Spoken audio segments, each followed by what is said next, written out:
Glaze is a powerful thing, and it spreads like a virus. To some people, it's like a drug almost, where they can't help but just spread it. And what you find to be glaze-worthy, I might not, and vice versa, but I'm something of a glaze epidemiologist, where once something starts to spiral, I start to study and try and sink my teeth into it to find out, does it deserve this level of adoration? And such is the case with an anime that just premiered called Sentenced to be a Hero. I'd never heard of it before, but seemingly out of nowhere, tons of people gushing grannies over it. I've even seen some people say that this will be the biggest anime of the season, which is big boy words. That's beefier than this fart. Don't know if the mic picked it up. That one was just a bunch of air. The hair was a silencer on that one. Not a lot of bass there. Point is, this is a stacked season for anime. Some huge names are coming in for a new season that people are extremely excited for. But right now, all eyes and all attention are on Sentenced to be a Hero. Now, granted, it has started before a lot of the other ones, but it has a huge 9.1 rating as of me making this video, so of course, I had to check it out. Does it live up to the hype? Now, there's only one episode of it right now, but it's an hour long, which I really appreciate it. I think that's always pretty special. To me, that shows like a level of confidence in the show that they believe it's going to be a spectacle, and we're coming out, the gloves are off. So it's 1 hour premiere here for Sentenced to be a Hero. And let me tell you, wow, is it impressive. Like, the visuals in this are incredible. I saw that was a lot of people's, big point is how great the action is in Sentenced to be a Hero. They weren't lying. It is constant action throughout this hour, and it is animated beautifully. It goes fucking hard, and I love that our main character, Xylo's power, isn't the standard, super strength kind of thing. He uses sacred seals. One of them lets him fly, and the main one you see him using for combat is he imbues swords with fire and light, which cause them to explode. So he throws swords that blow up on impact, and he uses it to kill demons. In this show, they're called fairies. They're controlled by a demon lord. It is extremely hype. This premiere felt like I was watching the finale to an anime season. This was almost anime movie level quality for this hour. I was very, very, very impressed. They were definitely right when it came to the hype around the action and the animation. It was extremely good. Now, I also was pretty interested in the world they build here. Hero shows are a dime a dozen. That's the main thing. Even outside of anime, everything is geared towards hero type content. So immediately the name Sentenced to be a Hero, I thought, okay, it'll probably be a pretty generic hero anime, which is fine as long as, it's cool. They do give it a different spin. So in this universe, being a hero is the worst thing you can be. It's a crime. Rather, it is the biggest possible punishment for criminals. When people see a hero like Xylo, they're not excited. They're angry. They're upset because they know that the reason he is a hero is because he was sentenced to be one, meaning he is the lowest of the low. He is a piece of shit that took a shit. If you are punished, the worst imaginable punishment in that world is being sentenced to be a hero, which gives you basically immortality, where even if you do die on hero duty, they drag your soul back from hell in order to make you be a hero again. So you are constantly being fundamentally tortured on the front lines fighting for the rest of the people around you. So it's not a noble position, it's the worst position, which is an interesting spin on it. And also, they introduce goddesses, which are these weapons that are utilized by the knights. However, in episode 1, our hero, Xylo, makes a pact with a goddess, and they are fundamentally the most powerful weapon against the fairies / the demon lords. It's a really interesting spin off of tropes in the anime hero genre, and I'm very curious to see where it goes. That being said, it's very simple so far. We're only an hour in. Our main character, he was betrayed, and his crime seems to have all been a setup, and now he's forced to endure this eternal punishment for it, where he is viewed as the ultimate evil.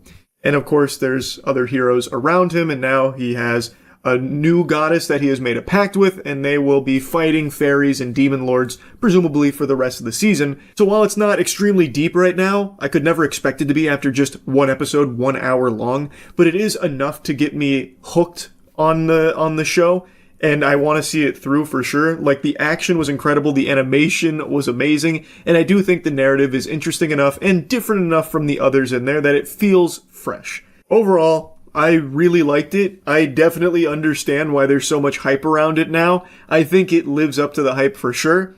Now, I do want to express there is only 1 episode out, so I don't think it's out of the realm of possibility that this is like the best episode in the season. Like, maybe from here, the animation takes a fucking nosedive. We've seen it before. Ninja Kamui, Lord help us. Anyone that watched that train wreck unfold. The first 3 episodes, fucking masterpiece. And then it just eats the fattest ass you've ever seen. CGI out the wazoo, becomes like the worst mecha anime ever. They even had like AI images in it at one point. It was a fucking disaster. But it had 3 amazing, beautiful episodes in the beginning. Huge bait and switch with Ninja Kamui. I'm praying that's not the case with Sentenced to be a Hero. I'm pretty optimistic it won't go down that path, but I wanted to at least make a mention that it's something kind of in the back of my head here, since this was such an explosive, beautiful start to it. I don't know how many episodes are going to be in this season, but I wonder if they can keep up that level of quality throughout the entire series here. I feel like they probably can. I think they probably wouldn't have done an hour blowing their load right away if the rest is just trash. Like, if the rest is dog shit, I don't think they would just dump an hour immediately. They'd probably want to spread that out as much as they could. So I'm pretty confident that it's going to stay very high quality throughout. This was a real pleasant surprise of a show here, and another anime that I'll be watching this season. It really is crazy how stacked this season is. There are so many bangers, and now, from out of nowhere, from the top turnbuckle, Sentenced to be a Hero comes in and just fucking lat spreads. It was a really good premiere, and while we're on the subject of anime, I started Orb on the Movements of the Earth very recently. Well, I started a while ago, but then tons of other stuff came out, so I ended up watching that, fell to the back burner. Started again recently. What an incredible show. I haven't finished it yet, but man, what an amazing show. And then, I heard that the creator of Orb made 100 Meters. Buddy mine Dankin hasn't stopped going ballistic over how good 100 Meters is, which is an anime movie that's on Netflix right now. So I also just watched that. What a fucking amazing movie. I've said this for the last, 3-4 years maybe. We are actually in the golden age of anime animation, in terms of how incredible these shows look. I know plenty of people will split hairs over, the quality of anime that's coming out, whatever. I'm not here to have that debate. I'm talking purely from the standpoint of animation. It is breathtaking how incredible the shows and movies are that are coming out. Visual masterpieces. The spectacle is unbelievable. In 100 Meters, there is a 3.5-ish minute continuous shot that is painstakingly rotoscoped frame by frame. I looked it up. It's 9,800 or something drawings just for that one section. It is a clear labor of love, and the passion is oozing out from that film every second. I was really, really, really impressed with 100 Meters. And I'm really enjoying Orb, so I'm definitely going to be finishing Orb as well. Big fan of that creator now. Back-to-back bangers I really liked from them. I just wanted to briefly mention that here since I'm just yapping about anime. Incredible stuff is coming out right now. And like I said, this season is so fucking stacked. Also, Fate, the new Fate series just started. It just had its premiere. I haven't seen that one yet, but apparently it's really good. So anyway, yeah, back to the whole point of the video. Sentenced to be a Hero. Great start. Excited to see more. That's really about it. It lived up to the hype. That's about it. See ya. Good news for Scream fans. There's a new movie out. Bad news for anyone who likes good movies. It's not a good one. It's here though. Scream 7. The disgust you felt watching me do that is about how disgusted you'll be wasting your time and money watching this film. Most people don't like this movie. Most of the reviews aren't overly positive. I just watched it. I am also in that camp now. I didn't find a whole lot to like about it. We're just going to dive right in, get into the weeds. So here's your spoiler warning. The best part of this film is the first 15 minutes. The scene that you see plastered on the trailers, that is by far the best content in the film. It's the intro, where you have two people in a house, and it's, the house, and guess what? Ghostface is there and he kills them. And it's actually pretty tense. It's also pretty charming. Like, you actually care more about those two characters in that house than any of the other characters that you spend the rest of the movie with. They did a better job making you care about those two, connect with them, and actually root for them than any of the other characters you see from that point forward. Every character that you meet outside of, like, the core characters of Sydney and Gale. And here's your big spoiler, but I'm sure most of you have probably already seen this because it got leaked before the film came out. Stu, played by Matthew Lillard, also makes an appearance in this movie. Outside of these three characters, everyone else that you meet is the biggest throwaway nothing burger of just generic writing ever that just ticks off boxes of buzzwords without ever exploring anything about these characters, and you get actually nothing. They are just meat balloons waiting to be popped by the ghost face killer. That's it. Like, even Sydney's daughter, Tatum, like, the relationship between Sydney and Tatum is hardly explored. Like, now Sydney's an overprotective parent. Tatum kind of resents her for that, and now she's, like, kind of rebellious. But they never actually even really talk or connect through a shared experience until, like, the very end, kind of. It's just, like, all of a sudden, like, Mom, this is really fucked up stuff you've been through, and now that I've been subjected to it, man, I really get why you were so protective all these years. It's like, oh, okay.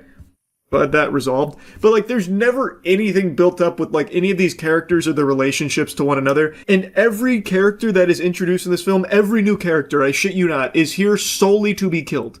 You get nothing of substance with them. They get killed, and some of the kills are actually pretty decent. Like, especially in the tavern, there's a couple, like, moments in there that was like, oh, that was a really silly kill, but, like, self-aware silly.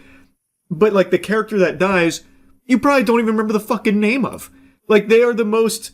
Like, they have one character trait. Like, for example, Lucas is the creepy guy. He's obsessed with horror films and the story of Sidney Prescott, so could he be Ghostface? Or is he just a obsessed weirdo guy? And then they also introduce two new characters that are working with Gale, and they're, like, reporters, and they're into, like, true crime and stuff, so they're investigating all of this. And they're doing, like, it could be Tatum's boyfriend. Or it could be creepy guy, but creepy guy maybe a little too obvious. Creepy guy loves this a little too much. Maybe creepy guy could be Ghostface. That kind of thing where it's supposed to be self-aware, but it's very clearly written by a 60-year-old man who clearly has no idea how people actually talk, so it's just really embarrassing and cringe to listen to. But anyway, like, every character that gets introduced has one personality trait, and it is all they do. And that's it. You get nothing else. They hardly interact with each other, and when they do, it's very stiff and very bland, and then they die. And like I said, some of the kills are interesting, but that's all they do is just die. So this whole film is just, here's a kill in a sequence that isn't really intense. The sequences aren't that intense outside of the first 15 minutes. That ends with a kill that may be satisfying, or maybe it's just they got stabbed and died. There's a couple of those. But, like, Ghostface racks up quite a kill count here. The KD ratio went ballistic, and yet not a single kill felt like it mattered at all. Because also, the main characters, like Tatum, forget about all of her friends. All of her friends die. They are brutally murdered. And she actually even witnessed her boyfriend getting stabbed to death. And she basically forgets all about it by the time the credits roll, and even drops, like, a hard one-liner saying, "I'm Sidney fucking Prescott's daughter." It's like, okay, wow, this was quite a turnaround. What about all your friends and your boyfriend that has all been murdered? Like, I guess, whatever, we'll wipe her ass with that, I guess. It's just crazy how little they actually tried with any character in this movie at all. And I think it's important to have characters that you actually want to see survive. Otherwise, you're just watching a montage of kills and sequences that aren't exactly amazing most of the time, and nothing else. There's really just nothing of substance here. Anyway, though, I mentioned Matthew Lillard makes a return to this film. Kind of. This movie has some baffling decisions. Like, actually, shockingly dogshit ones. So one of the things is AI. And the way Matthew Lillard reprises his role as Stu is, you know, in the trailer where it says, "Oh, I'm not hiding, Sydney, not this time." Well, in the film, he then follows it up with a FaceTime call, and it's Stu.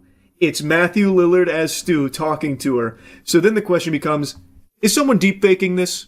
Or is Stu really alive? So then her and Gail start investigating, and they're starting to piece the puzzle together. They go to an insane asylum because one of the Ghostface killers that they actually were able to kill, Gail hit him with a car, like literally a joke moment where Gail just flattens this fucking guy. They get out and they're like, oh, vehicular manslaughter. Didn't expect that today. They just murdered a guy. It was Ghostface, obviously, but they kill this guy, they unmask him, and everyone just goes, who the fuck is that? And it's just some escaped psychotic guy from the loony bin who, I guess, just out of nowhere decided he wanted to kill Sidney Prescott and her family, kill the daughter, kill the husband, kill everyone as Ghostface. So they tie it back to the insane asylum, the ward, and that's when they talked to one of the guys there who was like, oh yeah, no, that guy, he was a bad guy, but he was also friends with that guy on your phone you just showed me a picture of. That's John. So now they're like, oh my god, Stu's really alive, it's John. But they're also still not entirely convinced. So Tatum, her boyfriend, forgot his name, Ben? It might be Ben. I don't know, it's either Ben or fucking Jerichomo or something, I have no idea. It shows what a good job this movie did of making you actually pay attention to these characters or care about them. But they've said multiple times that this guy, her boyfriend, is really good with technology, so it could be him deep-faking Stu, because it's really unlikely Stu's still alive. And then Tatum even discovers that he was deep-faking himself as Stu, and he's like, wait, no, I can explain, babe. I was just seeing if the technology can do that, if it's even possible, and she beats him with a laptop. Turns out, wasn't him. He really was just seeing if it was AI. He dies in the next scene. Completely worthless. Again, completely worthless. And every single time these characters are together, it's a battle of who can make the dumbest decisions fastest. So all these characters, all of her friends, and even like the investigative reporters that work with Gail, when they are interacting with the group of friends, they all just make the worst decisions and even call out how stupid their decisions are while making them right before dying. And it's like, okay, that doesn't make it better. It's still just annoying to watch. It's so tropey, and at this point, it's just lazy. Like, you know it's lazy, but you don't care. You're just fucking sending it. Like, you're insulting the intelligence of the audience. It doesn't make up for trash. It's crazy how dumb the decisions are. For example, like, Tatum, when she's getting ganked by Ghostface and her mom's on the phone, it's like, you gotta shoot him through the wall, shoot him now. And she shoots him a bunch and he goes down. Well, she then, like, unblockades the door and goes out to try and finish the job, and then that's when she gets captured. But it's like, why did you bother doing that?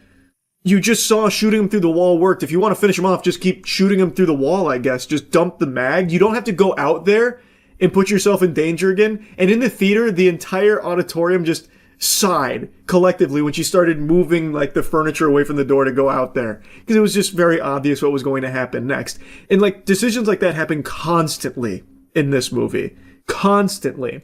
Now anyway, by far the worst moment of this film is the ending. The entire ending, like the last 10-ish minutes or so. Actually, it's closer to 20 because the villain gives an extremely long-winded monologue, because it turns out it was 3 Ghostface killers, and you don't know fucking anything about any of them. They are random people.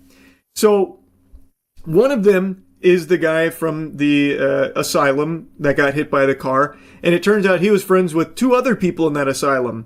A woman and a man. The guy I don't remember the name of, but he was like an employee there, and they befriended each other, and then loved Stab, which plays a crucial role in here, because half of this film is dedicated to just regurgitating everything that happened in previous Scream films, just lore dropping everything that happened. So even if you've never seen a Scream film, you probably know scene for scene, bar for bar, what happened in Scream 1, because they do not shut the fuck up about it and just dropping all this nostalgia bait and everything, and even making a mention of, yeah, you know, if I was making a new slasher film, I would be doing a lot of nostalgia baiting. And it's like, yeah, that's exactly what this whole film has been. That doesn't make it better. There's still nothing here. Like, they even call it out and still do it. It's so annoying. It's not meta. It's just lazy. Anyway, though, this guy's going through, like, how much they love the, you know, Stab, everything that happened with the Prescott story. And then the other friend is Jessica, who's actually Sydney's neighbor, a family friend. And it turns out she had an abusive husband and became obsessed with the story of Sidney Prescott through, like, her book and everything. and eventually worked up the courage to kill her husband, and then resented Sydney because she didn't go to New York and thought she was like, weak for it, and then she became just crazy and checked herself into an asylum where she met the other two, and they cooked up this plan to basically make Sydney 2.0 or, kill Sydney, that kind of thing. It's a stupid fucking conclusion where they reveal the killers. It was very, very awful. And I also think most people are going to guess that the guy at the insane asylum that they meet, who was like a weirdo briefly, where he talked about John, I think most people will be like, yeah, that guy's probably in on it in some way, because they made that pretty fucking obvious. But I don't think anyone will expect how stupid it is. And it turns out, prior to working at that asylum, he was like a Google engineer or something with AI, which is how he was deep-faking Stu's face onto his videos and Jessica's videos that they were interacting with Sydney on. It sucks, man. And also, there's a big point about you have to shoot them in the head. That's what Sydney keeps telling the Tatum, her daughter. Shoot them in the head.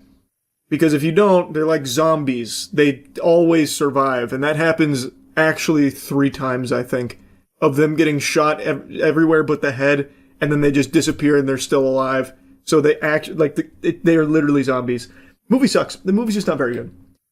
Like I said, the first 15 minutes, I actually was very surprised that anyone was like shitting on this film, because this is a very solid 15 minutes. I'm really enjoying this so far. And then after that, it became very clear the big problem with this movie. All the problems became very clear. And I'm just shocked that this is the film they released, to be honest, because Scream's always been pretty solid. I haven't really watched the Scream movie and been like, damn, that was terrible. Until this one. This one really had me go, damn, that just wasn't very good. So yeah, anyway, that's really about it. See ya. Yeah, it's good. Pluribus is the latest from Vince Gilligan, and he proves, beyond a shadow of a doubt, that he just can't miss. He is just him. It's incredible how everything he's made, I like. More like Vince gurgling, because I am gargling and swallowing everything he puts out with a smile on my face. This man just knows how to tickle me. He is able to put out things that I just really, really enjoy. The only thing he's made that I can even think of where I had, multiple complaints was El Camino, and that really did feel like it was kind of more of a paycheck as opposed to a passion project that he wanted to see through. But even that wasn't bad or anything. Anyway, though, enough Gilligan glaze here. Let's talk about Pluribus. I think it is such a fascinating concept that is explored beautifully. In a nutshell, I'll avoid spoilers for now, but of course, I get into spoilers, so I'll give you a warning when we get there. The show is basically about an invasion, but not in the traditional sense that you're thinking of, where tiny green aliens come down, probe our butts, and suck our tits and everything. This is an invasion in the sense where everyone's mind on the planet all of a sudden joins together into a huge hive mind. After a mysterious discovery at the beginning of episode 1, and a set of circumstances that lead to a spread of some sort, everyone joins into this giant collective. And there is no longer any I, there is only we. And everyone on the planet, save for 13 survivors, are now part of that collective. And they're basically omniscient, since they have the collective knowledge of all, 7 billion people except for these 13. And since they're spread out all over the planet and information hits all of them instantaneously, they can basically do and get anything like that, like magic. And the 13 survivors now inhabit this world with this not human entity that has taken over the humans, but it's really nice. It's super fucking polite. And we follow Carol Sturka, who is one of the 13, and she... now we're going to get into spoilers. Now it's spoilers time. Spoiler warning. She lost someone very dear to her. And she hates what's happened here because it is the death of individuality. These are not really people anymore. It's now a thing. And she doesn't like that, and she's fearful of when they eventually force her to join as well, she would lose herself. It's a really, really interesting concept, and Carol Sturka is played by Ray Seahorn, who's extremely talented. I'm sure if you've seen Better Call Saul, you already know that. But she crushes it in this role. She is alone. She is miserable. She's been through so much, and she continues to try and fight against this entity, and even tries to team up with the other survivors whom just aren't interested in it.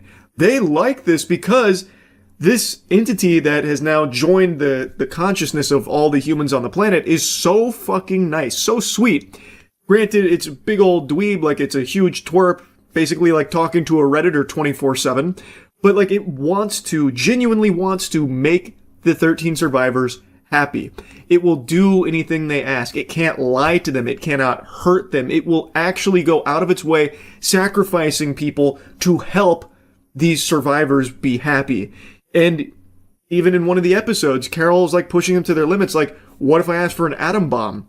Would you give me that? And they're like, well, we wouldn't be happy about it, but we would. And it's just so interesting because it's understandable why the other survivors wouldn't really view this as a negative thing, because it is world peace. Nobody's getting hurt anymore. There's no dying. There's no conflict. It's complete tranquility and just infinite, sunshine and rainbows. But it's not real people anymore. It's now just this thing that has their minds and their souls. They're basically puppets, but they're very nice puppets. And the show is just so well written, which I've come to expect from Vince Gilligan's work. It is always impressive just how tight the writing is with its characters, and especially the narrative here, where even when there is something dark, a big reveal that Carol Sturka unveils about this entity, it's then able to be argued from their perspective, well, this is why we do that. We do that because X, Y, and Z. And when you hear their side of it, it's shit, that's pretty understandable. It's still hard to view them as evil bad guys, even though they are.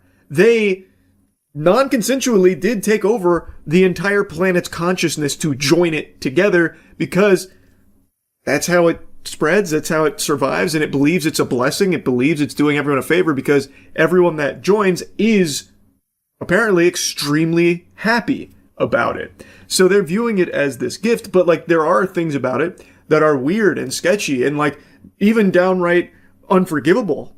And when those get unveiled and Carol brings it up to the other survivors or to the hive mind, they have really strong arguments for why they have to do that to survive, because not only can they not hurt the survivors, they can't hurt any living creature. They won't step on an ant. They won't swat a mosquito. They won't pick a fucking apple. So it's so fascinating watching them explore this concept, because it is a bad thing. All the people on the planet no longer have their own agency. So if one of the survivors, one of them we see, asks them hey, I want you, all fucking 20 of you women, I want you all to come over here so we can fuck. They can't say no. They have to say yes, and they willingly do so because they love the survivors so much. They say that many times, no matter what gets done to them. Even Carol does some really, bad things to them that you would think they'd want to strike back or stop her from doing. They don't. They still love her. And even when they separate, it's not on bad terms, and they still will do anything to provide for her, make her happy. It's just so, I can't express enough just how interesting it is. And of course, you're constantly wondering, is there a way to fix it? And as the episodes progress, there are some breadcrumbs about oh, maybe there is a way to fix this. And how are they going to figure out how to do that? There's only 13 of them on the planet, and no one wants to cooperate with Carol, except for a character that finally enters the fold that we've been introduced to earlier, named Manusos, who is a great fucking character. This guy is from the second this happened, he's immediately, nose in the books trying to figure out how to stop it. He isolates from the hive mind, the others. He doesn't talk to them, doesn't interact with them. He is just constantly trying to figure out what he can do to fix this and save the world. Eventually, he gets some tapes from Carol, and now, at the season's conclusion, they are going to team up to try and figure out how to stop this, how to fix this, and bring everybody back. Because it seems like an impossible task. Yet, there were little glimmers of hope that there is a way, and Manusos got very creative with exploring and understanding how this joining worked in the first place. And I'm so curious to see where that goes in season 2, which I just read isn't exactly right around the corner, which is a little disappointing. But anyway, I have very few complaints about this show. As you can tell, I really did enjoy it a lot. It's not a show I think everyone's going to like. It is a slow burn. A lot of this is very much spending time with Carol Sturka, processing everything and grieving what she's lost and trying to come to terms and trying to figure out how to live in this new world while also trying to fight back against them. And then also the confusion that comes with it because they are extremely nice. And none of the other survivors seem to think it's a bad thing. They view it as like the best thing that ever happened to them and the planet as a whole. So like, then it gets confusing with, well, maybe she's in the wrong. And even you as the viewer, since you keep seeing how nice they are and how they're able to explain things that would ordinarily be like inexplicable, you start to wonder, well, are they even really that evil in the first place? Like, it is just really well done. I think they have crushed it. And I really like Manuso's character as well. I know I'm highlighting Carol because she is the main character, but Manusos is great. Like, I think he has been such an interesting contrast to Carol's journey, where Carol from the very beginning immediately was like cooperating with them, not because she liked them or anything, but because she was trying to understand more about them directly and try and figure out how to fight them. Manusos, completely on his own, fucking pulled himself up by his own bootstraps, dusted off his shoulder, just got to business, and anytime they even tried to interact with him, he told them to fuck right off. He would even threaten to, like, kill them. He wants nothing to do with them, and he tries his best to avoid taking things from other people, even though the people aren't there anymore. So he chooses not to. So instead of flying from Paraguay all the way to Carol, which he could do with the others, even offering it to him, saying like, hey, we can get you there in a couple of hours. He's like, nope, you can go kick rocks, eat dirt. I'm going to make this long journey and hike through extremely dangerous conditions here to do it myself. It's very cool. I like the show a lot. Like I said, it's not going to be for everybody, and I know that. Now, all this being said, I do have a pretty big complaint. Since there are so few survivors in the show, there's not a lot of opportunity for characters to be interacting with one another. Now, of course, there's a lot of individuals from the hive mind, but that's all the same character. That is one character, even though it's got a bunch of different faces. So even though Carol spends a lot of time with, Zosha from the hive mind, and interacts with other characters from the hive mind, she's still interacting with just that same character. Same with all the other survivors we see interacting with the hive mind. That is still just one character. So I feel like we miss out on a lot of like character interactions because it's mainly Carol and the hive mind and nobody else until Manusos gets there, and then we get to see Manusos interact with the hive mind. But again, the hive mind is one character. So instead of like in Breaking Bad or something where there's a, big cast of characters that you see interact pretty often, here, not so much. And even from the survivor side, outside of Manusos and Carol, there's really only one other survivor that we see a handful of times, and he's just basically the pervert, this is great, I get to fuck all the time, and I get to live in Las Vegas, and everything's at my disposal, like Air Force One, yippee. Other than that, the only other survivor we see is one that is very energetic, enthusiastic about joining the hive mind, and that's it. And they don't interact. We don't see a whole lot of interaction. So that was just something that kind of left me feeling a little underwhelmed with how little we see characters themselves talk to each other. But that's also kind of the point. Carol is alone. And even with the hive mind being around, that's not really a person there. You're still alone. It's kind of like using ChatGPT as your best friend. It's there to just make you feel good and just like do what it can to keep you hooked on it. That's kind of like interacting with the hive mind in Pluribus. It is literally there to just always be your yes man and nothing else to make you try and feel good. And that's it. So like you don't get real character interaction, so it does feel very isolating, which I think is a good thing, but also from a viewer's perspective, I just would have liked to seen more with characters interacting. And now that Manusos and Carol are like teaming up, I'm sure we will. And the little bits and pieces we got of that at the end of the season were good. I'm just hoping for more going forward. That's all. That's like my only like complaint about season 1 of Pluribus. Overall, I think it was just a great series. I highly recommend it, but I don't think everyone's going to like it. It is slow. But for me, that's not a big deal, so Pluribus I thought slapped. That's about it. See ya. You know what this is? You familiar with this expression? That's my fighting face, looking like Sirius Black on the Azkaban posters. I stumbled across something that actually just immediately pet my peeve. It is a head scratcher. It comes from Dexerto. It's an Instagram post. I saw this myself. For some reason, the algorithm fed this to me directly. Just to try and salty up my cheeks, I guess. I don't really use Instagram. The only time I go on there is to post pictures of me with my horses or chickens or and whatever from the farm, or petting my goose, that kind of thing. So I went on Instagram briefly, and the first thing I saw was this. I didn't do any scrolling or the For You or anything. Just the first thing when I opened Instagram was this.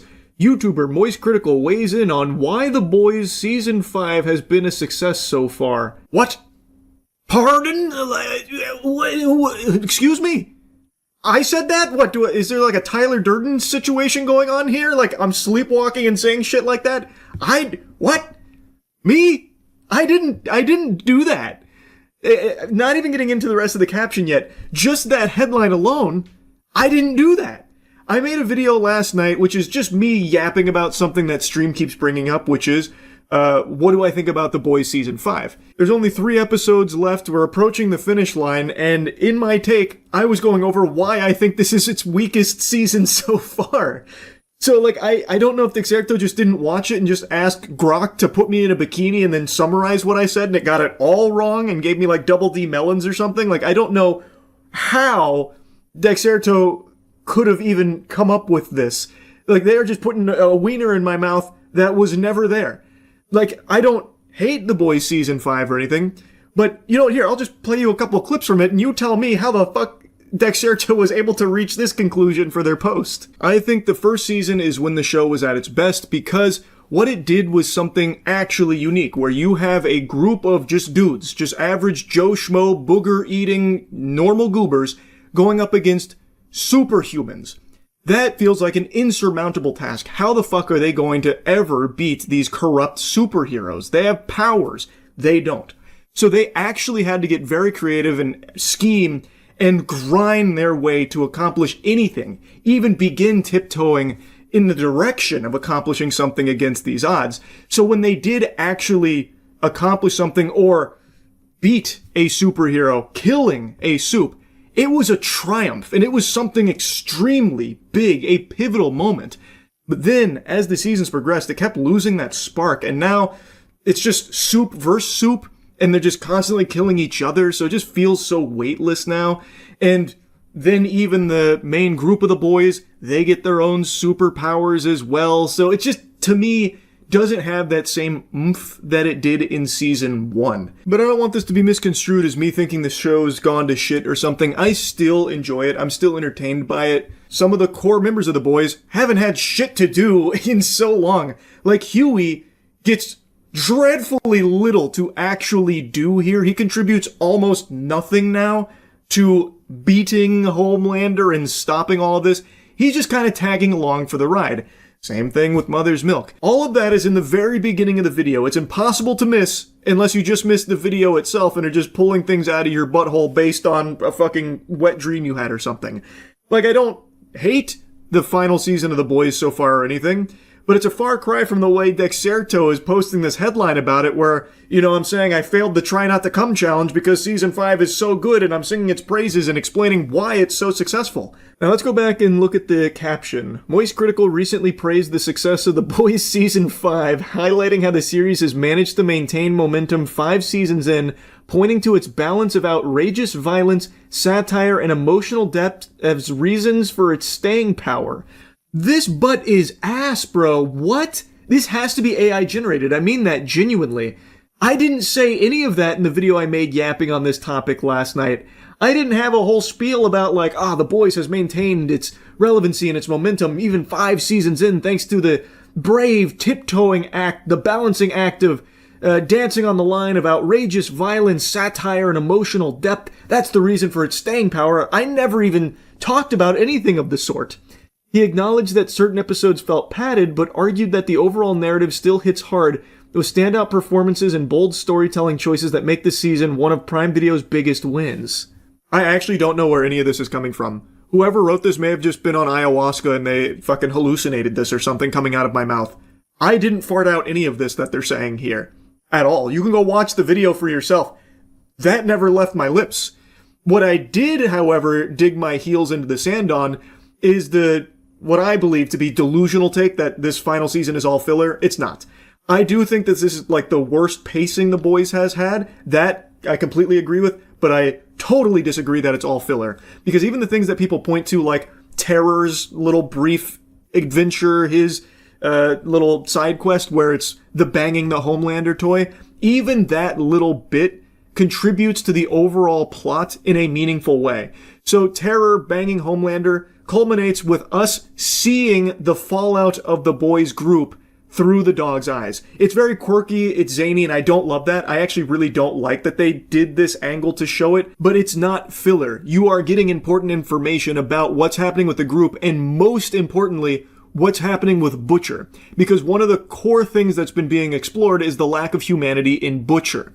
And how, now that he's completely just forsaken his humanity, he's basically just a fucking shell. He's a husk. And it's something Huey points out a lot. But in this Terror, like through Terror's eyes, as we go through this, we see him care for this dog and want to save it when he consumes chocolate and panics and worries about the dog. And that lets Huey know, that lets Huey see that there's still that human side of Butcher. And that is important to the plot.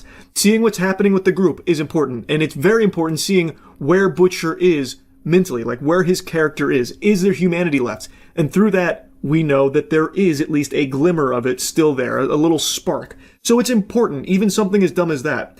Like I said, I don't love that that's how they convey that information. I think it's kind of shitty. Like, I didn't love the way they did it, but it's not filler. Like, again, I agree with the complaint of pacing being a problem, but none of this is filler so far. People were even pointing at the Firecracker storyline as being filler, when that is the most important one they've explored so far. Fleshing out her deeper turmoil and her motivation, how she is at this, like, internal struggle about God and Homelander, and then they bring in her pastor who basically raised her. This is a very important struggle that we get to see that ultimately culminates with her having to decide between Homelander or God, her faith that has gotten her to this point.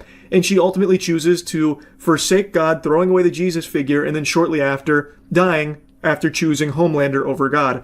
All of that was very important to see. It's not filler. So that I will lat spread on and fight because I disagree entirely that it's filler. There has been padding. I do think there's a bit of bloat, and I think they're focusing on some things that they don't need to for way too long, so it drags a bit. But it hasn't been filler. I think that complaint is misplaced.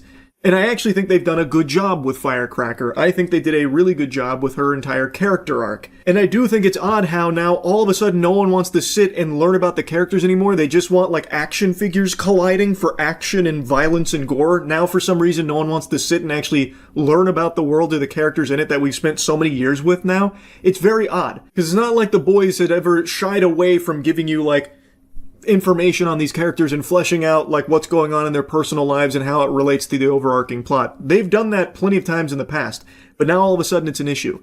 And I do think, like, the way that this should be framed is that for a final season, they've been extremely slow for the most part. So the expectation was everything's bubbling over, now it's going to be fucking chaos and, you know, just ass cheeks flying all over the place, whatever. Like, I could understand that complaint. Because for a final season, it really does feel like we are not in the end game. It feels like they are making this with still like the thought that they have 12 episodes left to go, when really there's only 3. So I don't see a world where this wraps up in a satisfying conclusion, because even with 3 episodes left, I feel like we're not even close to getting there. Because they have spent so much time on other things, probably for too long. But I just completely disagree that it's filler. All of it has contributed to the plot and pushing it forward. Granted, I don't always agree with the ways that they're doing it, like with the Terror plotline, but it's not filler. That's the only thing that I've been fighting for in regards to The Boys Season 5. But I agree that this has not been an amazing final season. So I don't know why this headline has popped up here. They didn't even watch the video, and the things they said that I was praising and commending, that wasn't in the video. I think they did a good job with A-Train in this season. I think they did a good job with Firecracker. And of course, Anthony Starr's Homelander is still always kind of a home run, so I think Homelander's been pretty strong too. But even then, I had a complaint there because Homelander feels much stupider now than he ever has been before, and they've randomly introduced some new weaknesses, like Malchemical coming out, who's just an alcoholic gooner whose breath can knock him out instantly. That's a crazy powerful thing to just come out of nowhere with.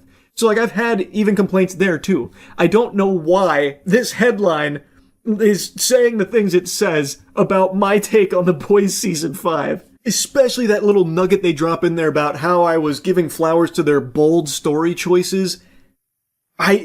What? Another thing I complained about in that video that they're referencing is one of the story choices they made that I really think almost ruined the entire character with Kimiko. Kimiko being able to speak, I think, is such a strong decision, and it's something they gradually built up to for years across multiple seasons. And now having her speak, I think, is a good choice, but what they've done is they've wiped their ass with it by having her only talk in porn and Zoomer slang, just fucking Gen Z slang from TikTok, which they even point out in a moment of self-awareness, but then they just lean into it and go whole hog, and that's all she ever says now. So they took a character who was emotionally very deep and strong, and now they've reduced her to very one-dimensional, just regurgitating porn and Gen Z memes and slang. Like, that's very disappointing, and I think it's a disservice to the character that they spent so long building. So I haven't been praising a lot of their choices that they've made.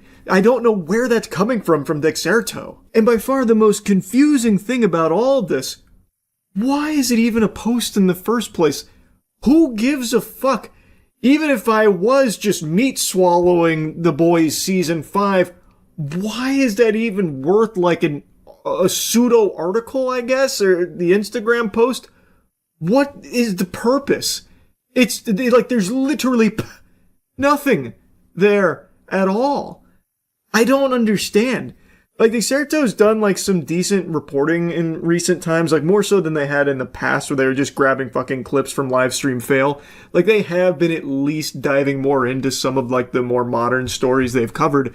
But why do they also have to do this shit too? Why can't they just stick to like the decent stuff? This doesn't make sense to me, and I'm very confident that this is an AI piece that they've made. I don't think there is a single human being that will have watched that video I made yapping about the boys and walked away with this impression and this summary. It's very peculiar. I had to talk about it a bit. It was so weird. That's really about it. So, yeah. The algorithm's got me by the sack right now. It's holding my peepers open, Clockwork Orange style, feeding me videos of horrible drivers now. I made 2 videos recently, one with that lady that wouldn't stop texting and driving and then crashed her rented car, and then one about the guy who wouldn't stop drinking and driving and crashed his car multiple times. And because I watched both of those videos, now I'm getting fed tons just like it. And I can't resist yapping about 2 of them in particular. This first one here is despicable. This guy should 100% lose his license forever. He should never be allowed behind the wheel of a vehicle ever again. Doesn't mean moving in the truck, but I don't think he'll say, hey, Al, I need to move in the truck, or now I gotta go, or anything like that. Crash detected. Oh my god, dude, I just fucking wrecked Israel's truck, dude. 911 assist. Oh my god! A 911. Oh my god! Oh my god, dude! Holy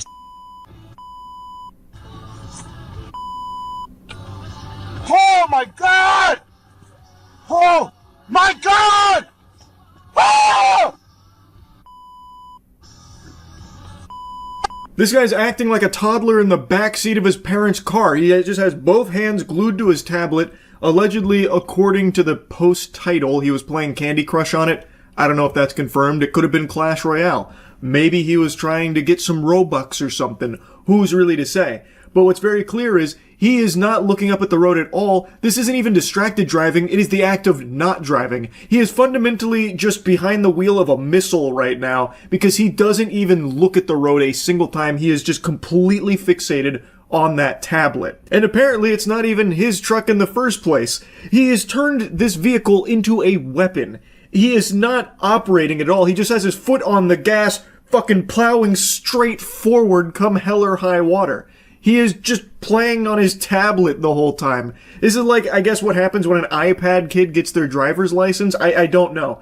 This is scary stuff, though. He truly should never be allowed to operate a vehicle again. I'd even go a step forward. He should never even be behind the wheel of anything that resembles a vehicle again. Like, even those, like, electric toy cars that toddlers ride around in, he shouldn't be allowed to touch one of those. He shouldn't even be allowed on a fucking scooter. And I don't even mean just an electric scooter. I mean even just like a push-powered razor scooter he shouldn't even be behind. So he crashes this truck that, again, doesn't even belong to him. And he doesn't even seem to care that he just hit another car, which has human beings in it. At no point does he ever even express any concern for their well-being. Instead, he just keeps reiterating, like, how bad it is for him. And then he starts, like, playing Bop It with every single thing he can find in the truck. Like, he just starts, like, fondling every single thing in that vehicle's cabin. I don't know if he was trying to fish around for the tablet because he can't be separated from it. That's probably what he was doing. He was probably desperately looking for that tablet. But you can hear him talking to somebody on the phone, and he just doesn't even seem to care that he may have just potentially killed people there. He is just only focused on, like, oh, jeepers, zoinks. I just wrecked Israel's car here. Oh, goodness gracious. Shucks. What a shame. This one made me furious. I don't know how it's possible someone would do what he did. Both hands off the wheel, staring deeply into a tablet like it's a fucking crystal ball that you're trying to see the future with. Anyway, I'll stop yapping about that douchebag. The next one here is a viral one. As far as, like, bad, distracted drivers go that I've covered recently, like with the woman who wouldn't stop texting, the guy who wouldn't stop drinking, this guy that wouldn't stop playing mobile games on his tablet. She is not in that category. She was filming an Instagram reel for Hit Me Baby One More Time and then crashed. Hit me, baby, one more time!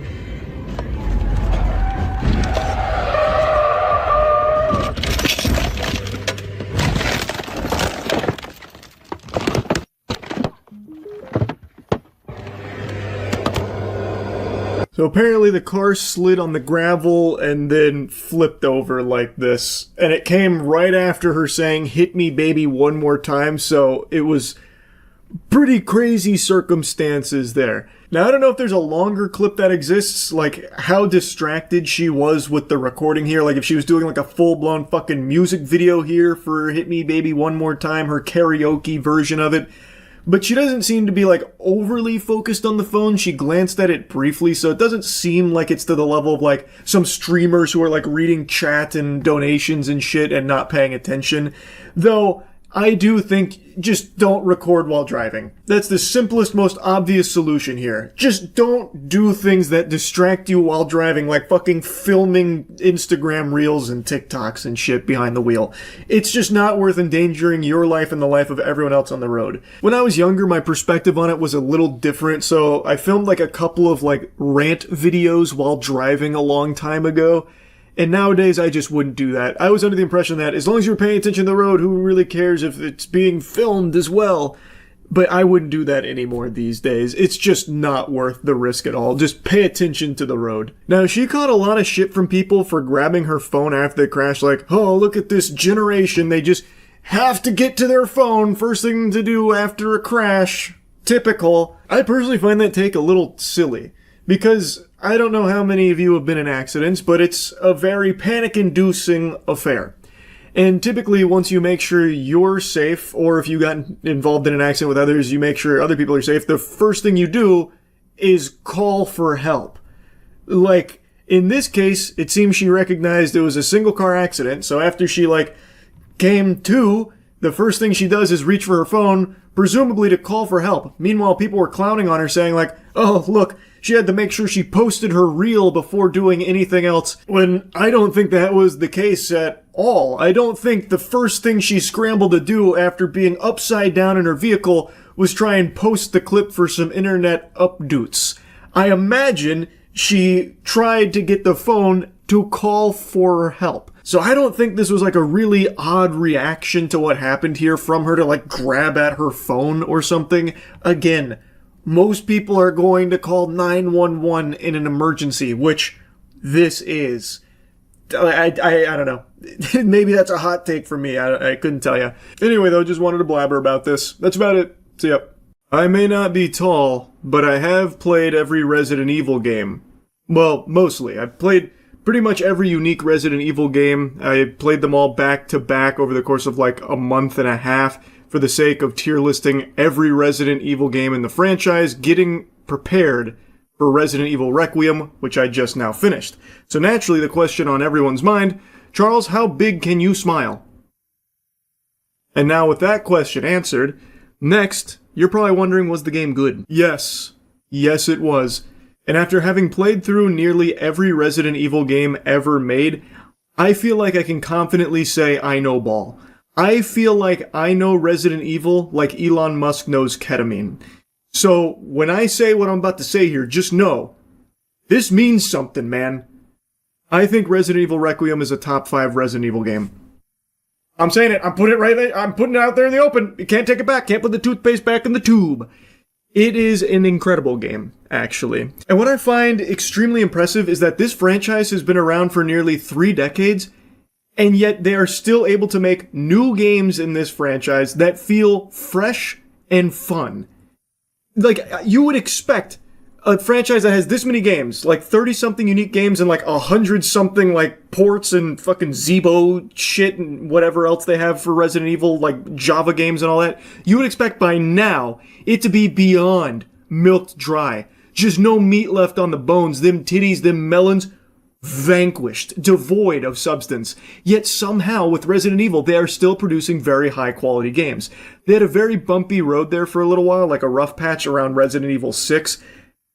Good heavens, trust me, I know, they really stunk it up there for a while. But once RE7 rolled around, that was literally the fucking cure to the T-virus that was the Resident Evil 6 fucking plague that basically ruined the franchise there for a little while. 7 pioneered a new breath of life into this franchise, which was the first-person horror intense stakes. And then they've built upon it. And Resident Evil Requiem marries that gameplay with the iconic, timeless classic gameplay of the action-oriented Resident Evil 4 formula. It takes both of these elements, builds upon them, and makes something very special here with Requiem. So you play as 2 characters, Grace Ashcroft, who actually is the daughter of a character from Resident Evil Outbreak, which is super hype, because Outbreak, I think, was a very innovative title for its time that is still very fun to play, even though it's quite janky. And her gameplay is Resident Evil 7 style. It's very horror-focused, it's slower paced, you're not juiced to the gills with ammo, you have to use stealth, you have to struggle, it's very intense.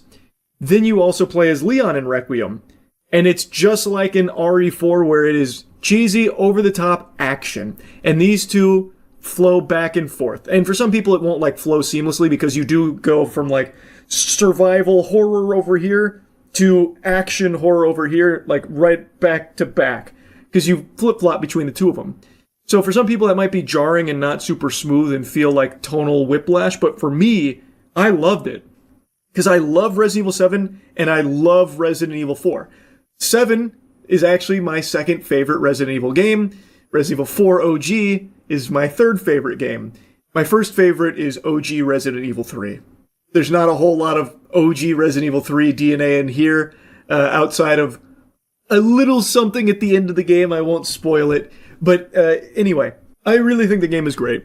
I think the story is super strong too. I've seen some people criticize the writing, and I do get it in certain instances. You could say like, writing got a little wacky here and there, but I actually think it's really strong.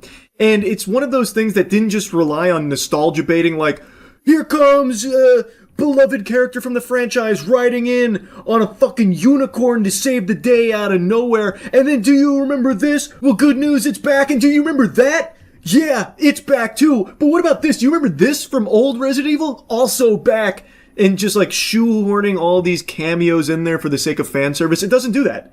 It stands on its own 2 legs. And yes, there are some returning characters and some things from previous Resident Evil games in here, but they flow really well into the story that they create. The story revolves around Grace. She is investigating a I'm actually avoiding spoilers for this review, which is something I don't do often, but I really, really enjoyed Requiem, and I want to show it some respect here without just spoiling things, and also anyone that's watching this that wants to know my thoughts on it without, like, having everything ruined for them. This is me avoiding spoilers. It follows Grace after an investigation, gets all cattywampus, and she runs into a real oddball named Victor Gideon. Victor Gideon kidnaps her, Leon gets brought into the fold, and he finds himself needing to make a journey all the way back to Raccoon City, where it all began for Leon Kennedy. And also, why are they so interested in Grace? Why did she get kidnapped? What the fuck is going on? That's the broad strokes of it. Now, Grace is a new character, and she's actually a really good character, I'm happy to say. Also, huge shout out to her voice actress. The voice actress that played Grace did an unbelievable job. The way she was able to convey terror and panic in her performance for this character was extremely realistic, and it really helped elevate things. So even though I will admit there were times where the writing got a little off the mark and felt a bit off, her performance was still able to sell it to the point where it wasn't like jarring and make you go, ooh, yuck, that was trash. It's just more like, that felt a little weird, but, the performance helped salvage some of those moments. And that's across the board. Pretty much everyone gives a really good performance in this game.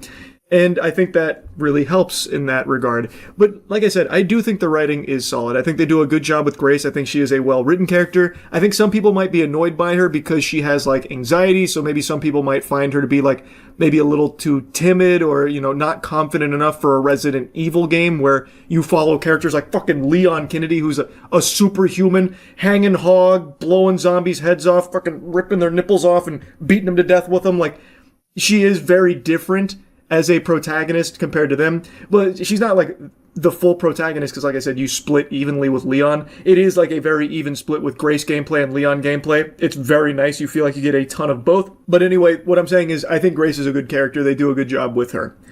Now let's talk about the gameplay.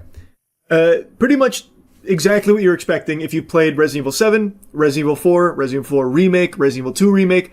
You get that kind of gameplay. You get all of that in one package here. So when you're playing Grace, you're going to be using stealth. You're going to be needing to be more mindful of what encounters you take, going loud, using your ammo, versus which ones you use a little stealth kill with, which aren't free, by the way. You can't just stealth kill things for free as Grace. You have to make something, which is a little vial that you stab into them and they blow up like you just planted dynamite in their body. So those cost resources. And the way that Grace crafts, I thought was very creative. You get a blood collector, you collect blood from killed enemies, or even sometimes like blood from enemies that had already previously been killed, or even buckets of blood in the world.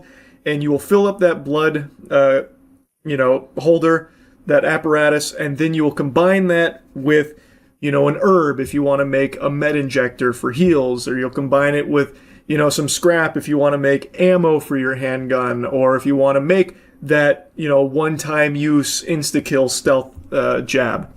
So her gameplay is very similar to Resident Evil 7's gameplay, but you have even less tools at your disposal to fight the zombies with. You only have two guns. You have a pistol, and then you have Requiem, the big iron, the fucking big tuna.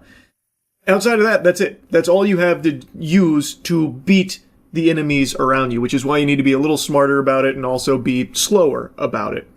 Now, Leon's gameplay is exactly what you're expecting it to be if you've played Resident Evil 4. It's bombastic, it's over the top, it's high octane, you're killing hundreds of zombies, and there's a really cool change they made to how you upgrade your weapons with Leon. So this time around, they reward you for being aggressive. So you get a tracker that when you kill a zombie gives you credits on your tracker that you then spend to get ammo or upgrades for your weapons, that kind of thing. So it incentivizes you to fucking annihilate everything that's around you. Leave no survivors. So, which is a really fun thing to do. It gives you plenty of resources to do it as well. It gives you a lot of fun guns to play with, even though I do think the guns are a little underwhelming. Like, they don't have the same kind of character that I feel they used to have. Like, I remember playing through Resident Evil 4 OG, you'd have chat be like, I'm fucking team Red 9, no, Red 9's trash, and you'd actually have like a debate about what guns are the most fun to use. Here, every gun feels just very generic, very samey, like they don't have like a unique identity to them or anything this time around. I don't think there's going to be like really passionate, fucking W870 shotgun fans or something, right? I could be wrong, but for me, it felt like the guns were just very standard. I guess I would have liked to see a little bit more there, but it's not the biggest deal in the world because they are still fun to use and you get plenty of opportunities to use them and kill zombies. His gameplay, I think, is great, and I really like that new system they did with tracking kills and rewarding you for killing things. Like previously in Resident Evil games, the optimal strategy sometimes would boil down to kneecapping, kicking, and then running by to conserve ammo. Here, it's like, you can do that, you can be a pussy if you want, or you can kill all these zombies and get yourself a lot of money and basically max out your weapons really easily. Which I think is very cool. I think it's very fun. Now, something else that's been kind of core to the Resident Evil identity is puzzles. Resident Evil games have always had a lot of puzzles. There's not usually like a ton of brain busters or anything like that, but there are puzzles in there. Resident Evil Requiem doesn't really have that. It's much more in line with like your standard scavenger hunt style game where go over here, grab this to take back to something you passed at the very beginning of the level to open that door so you can go in there, grab that and put it over there. Which again is very Resident Evil. That's in every RE game ever made.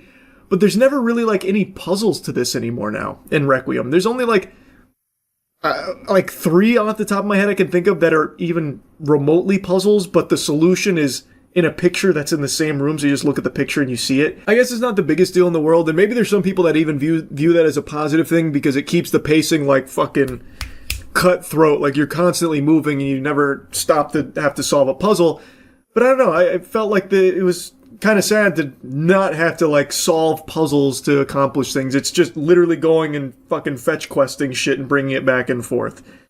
But not the biggest deal in the world, but it is something that I think people will notice is absent. Another thing that I have like a small complaint on is there are a couple sections I think drag.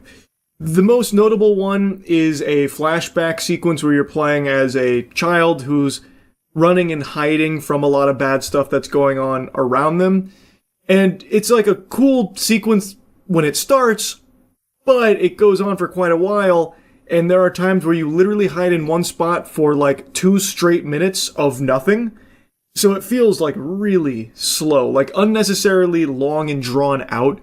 And there's a couple of moments like that, like a couple of places you go that feel like, okay, we've kind of been here long enough. Do I really need to get this many things in order to progress or wait this long to progress? It does feel like it does have moments that are there to pad out time. And it's not that long of a game. And I know this has actually been a complaint from quite a few people because the price tag is $70. It's an expensive game. It has the big AAA price tag on it, and it's roughly like 12 hours long. It took me about 12 hours. Total like active play time was 8 hours and something minutes. I played through on just standard modern. So it was pretty quick. I would also say this is the easiest Resident Evil game I've ever played. But again, it's about 12 hours long. And that was with me exploring a lot. I didn't just beeline everything. I read every fucking note. I found every single safe and opened every single one. Even got the achievement for it. I went out of my way to find pretty much every charm and every bobblehead. But I guess I missed a couple bobbleheads somewhere. I don't know where. I spent a lot of time exploring. Because I got really engrossed in the game. Which speaks volumes to just how much it was able to draw me in. But it is about 12 hours for $70, and a lot of people say that that's way too short to justify that purchase. And I can understand that because $70 is expensive. That's a very expensive game. But I think this is 12 very, very solid hours. This does not have any huge blemishes. Like, it doesn't fall off a cliff anywhere along the way. Like, notably with Resident Evil 7, the whole boat section everyone hates, myself included. That section is by far the weakest, unfortunately. But, like, it doesn't have anything like that. This is 12 extremely solid, extremely fun hours. So for me, the $70 felt worth it. That felt fine to me. But for someone else, maybe 12 hours just really isn't enough. The replayability on this doesn't seem to be super huge. It doesn't seem like there's a ton of replayability outside of going back and doing, like, Insanity. So I don't know how many hours you can squeeze out of it for $70, but I personally feel like it was 12 extremely strong hours. It was a fucking heater from start to finish. So I thought it was a fine price tag for the experience I got. And now speaking of the experience I got, apparently I got something nobody else in the world did. For some reason, I had a very weird bug where occasionally the game would stutter during a cutscene and then the audio would desync. So the cutscene would stutter and then it would play, but the audio would lag like 2 or 3 seconds behind. So you would be seeing the cutscene play out completely silent until the audio caught up to it. So everything was desynced from time to time. And the only way I could fix that was by restarting the game. And even when I updated drivers, restarted my computer and everything in between streams, it still persisted, but apparently it's a bug that didn't happen to anybody else, and I can't even find anyone talking about that bug. So it seems like something that only happened to me for some reason. I don't really get why. So I guess I can't hold it against the game as a bug that's native to it unless someone else out there is reporting it happening to them. So I can only speak to my experience. It was extremely annoying. That shit would ruin cutscenes. It happened to me in the final cutscene, and I literally just restarted it, redid the boss fight, and just took it from the top because I wasn't going to let it ruin the finale. It was a very annoying bug. I don't understand why it was happening, but I couldn't fix it outside of just restarting the game. Though I don't think it is a bug you'll probably experience if you try the game. It is something I wanted to make a mention of because that is by far the biggest headache I had when playing the game, and it looks like it might have somehow been my fault. There is also one other complaint I have, but it's a big spoiler. This is your big spoiler warning. Big spoiler warning. Alright, now, this is one of the things I would talk about when it would come to being writing decisions that I think were a little whack. There is a very cool new character they introduce in here named Zeno, and he is a Wesker clone. And he is super fucking badass. He is positioned for half the game as the big bad, this guy is serious business. And when you get to the end of the game, it's looking like you're about to have a huge fight with Zeno, and then he just gets one-tapped by Victor. Just insta-killed by Victor. You don't fight Zeno. He just instantly gets his cheeks clapped. You can't fight Zeno. He's a fraud. He's literally a fraud. And it was so deflating because I was really looking forward to seeing more of Zeno and actually getting to fight with him. But instead, he just gets bent over. It was just disappointing. It didn't even feel like a good subversion of your expectations or ha, gotcha, he wasn't actually the big bad. It was this guy the whole time. It didn't even feel like that. It just felt like, that was kind of weak. Why would you do that? You've really hyped him up. You've shown some of his powers. It was looking like a really cool sequence that we just saw and what we were expecting to get, and now it's just not there. It just felt underwhelming to have him killed off like that. That really let me down, actually. And that's just one of a couple writing decisions that I do think were a little odd as a path that they chose to go. Not the biggest deal in the world, because overall I do still think the writing was extremely strong. And like I said, I genuinely believe this is a top 5 Resident Evil game. So I am a huge fan of Resident Evil Requiem. I think it is an incredible game. And yeah, that's really about it. See ya. After so many years, Skate 4 has finally come out into early access. And there's a lot of fiery debate around this, with some people believing that it's terrible and some saying that it's great. I played it for 2 hours last night. And I think, above all else, the game is just malnourished. There's not a whole lot to do in it. I feel pretty confident I got everything this game currently has to offer in just those 2 hours. Luckily, it is free. I didn't have to pay for the early access or anything like that, so that's nice. The gameplay loop is, you go do the challenges, which levels up your store. Rinse and repeat, so then you just get, cosmetics. That seems to be all that is offered in here. It's just a big, giant sandbox. Which does have its perks. It is fun. The gameplay is fun. The glitches in this game carry it, though. This game has glitches I've never seen before in any other game. Even by, Skate standards, where there are some fucking unbelievable glitches in, Skate 3, this blows it out of the water. I had so much fun with the glitches, probably more so than anything else. Now, overall, I think the game is fine. I don't love it, but I didn't dislike it either. It just doesn't have a whole lot to do in it right now. Even by early access standards, this feels really early. I do hate the art style, though. I'll tell you that much. I do not like the way the game looks. But let me show you all of the clips here. It's mainly me doing all of, like, the wacky movement tech. But like I said, the skating does feel good. Like, I don't think they've ruined the feeling of skateboarding here. It's kind of overshadowed by how much more fun the glitches are to do. They probably got 2019 guy in here. Something in my bones tells me. Now this is a skater. Oh, he feels fast. Holy shit. Look at him running at you. Like Dobby coming after you. Why do I feel like I'm running so fast? Everything's like blurring around me. I feel like I'm leaving an after image. Maybe putting on this FOV was a mistake. Actually, it's kind of cool. I got like fucking speed lines coming off me. Oh! Oh, here we go. So this is how you do like the speed tech. Let's give it another go. I've seen this online. So this is actually faster than skating. Like the Sonic the Hedgehog strats.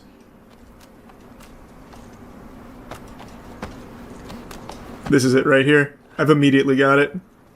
I think it's cool. I saw people were bitching about it online. I think it's cool. You don't have to do it if you don't want to do it. Don't do it. Skate around. I'm gonna tell you something though. I'm gonna use the shit out of it. We'll unlock.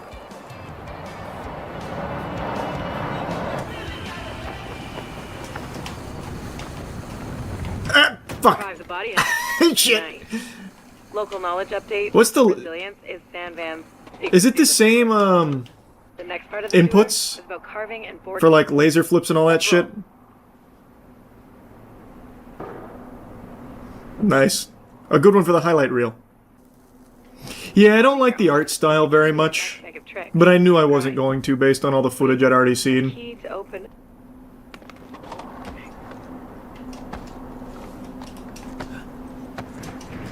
There it is, there it is! Oh wait. Yeah! Hear the wonderfully abrasive sound of trucks grinding. I just need to get consistent with that. Timing your ollies is the key to our next bag of tricks. Grind. Hold on, I'll grind in a minute. I'm working on new tech. I'm soaping. Bro's gotta invent a BLJ strap for Skate 4. Oh, so true. 2 out of 3. Keep on grinding. My third grind. Big one. Verified grindage. Now I've got something a bit more challenging. Is it this? That was a pretty cool trick, actually. Each one highlights a different aspect of what makes Sandvan so special to skaters. Completing challenges earns reputation. The more rep you've got, the more challenges the SVCC will throw your way. They want you amping the local scene. Man, look at that shit. Look how much speed I generate from that. There's probably gonna be some crazy tech with that. Picking up the newest stuff at Extrovert. I got it once and now I can't get it again. Fuck! Okay, there it is, there it is, there it is. I was doing it too quick. You have to wait a little while. That's pretty hype. That's pretty hype. That's skating. That's going on the cover of Thrasher. You're done to continue the tour. I'm done. I'm wearing my rare shirt now. My rare blue shirt. Perfect.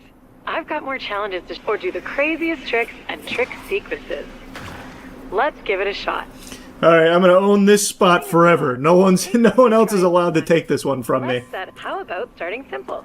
Remember your ollies? Ah, it's mine!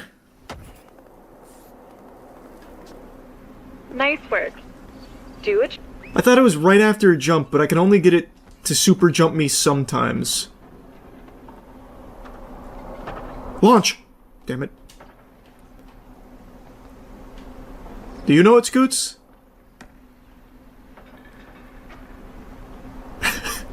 It's pretty cool.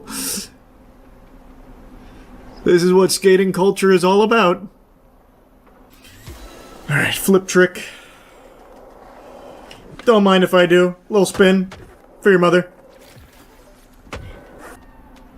Manual plus emote equals space travel. Oh my god, Dankin. What a cool character.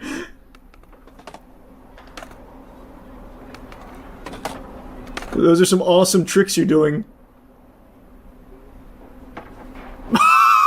What the fuck? Wait. That was the most gnarly trick I've ever seen! He went straight to the Lord's right side. How did he do that? And now he's sleeping. What an adventure he's gone on. Press triangle with right stick halfway down. Then when all wheels hit the ground, pull all the way down, then emote. Okay. No. Okay, I didn't think so. Oh, wait, I think I got it. Am I T-posing? I can see my nutsack. I think I got it. Yeah, there I go. Ah, much better. See, now we can finally skate.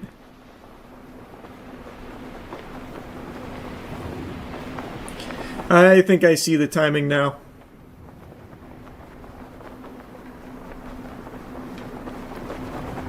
Nice! This is what it's all about?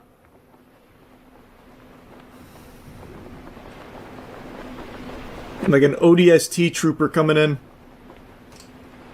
Can't really do much from here except shake my head. Oh, wait, this is like a good way of getting on top of buildings for some cool tricks. I'm gonna make a marker. Well, I'm gonna try something up here.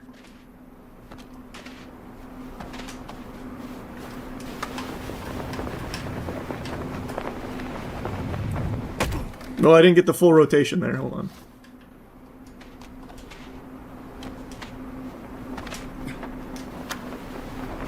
That's so good. That's so cool. That goes ballistic. Oh, man. I can even, like, roll sideways on things. Oh, wait. I'm on the cusp of a big discovery. I'll make a fucking tornado in here.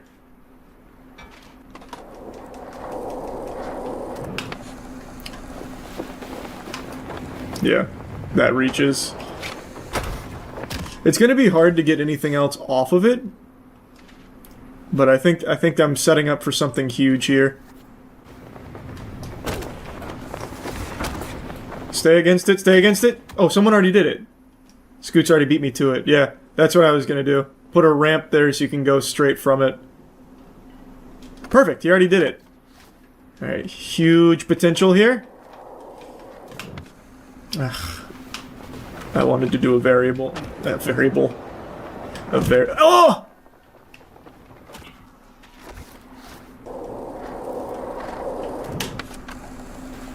There's a laser flip. Now just... Oh, no. I drifted too much. I'm gonna have the craziest fucking line here, I swear to God. There we go. I'm actually perfectly lined up, I think. Nope.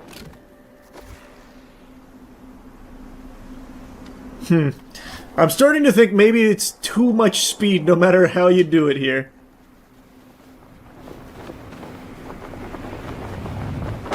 Oh, can you imagine? Yeah, that's about as perfectly lined up as you can get. It's just too much speed. We break the sound barrier on the way down, reaching terminal velocity. Fuck! That would have been crazy, though. The FOV setting you're looking for is maintain camera distance. The fuck? Maintain camera distance. I'm not looking for any FOV changes. I love this shit. I'm playing through the fisheye. Alright, let's see where the winds take me. Oh, now that looks cool. That's a fucking album cover right there. That's nice.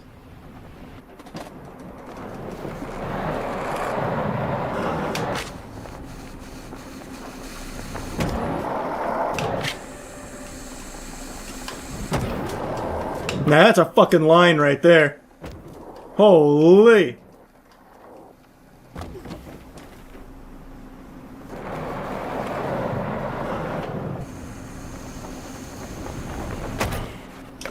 Huge! Straight into the dumpster? Wait a minute. That kind of goes crazy. This is the classic even flow. Oh my god, wait, I can immediately see a cool combo out of this. Now what? I'm trying to go from Christ Air into Belly Slide. but I can't quite reach it. Because I keep ending up like fucking turning turtle there. I don't know, I feel like they dropped the ball at this game. No skate, no spot battle, no Hall of Meat. Just feels like sandbox Tony Hawk, not a skate game. That I can definitely see.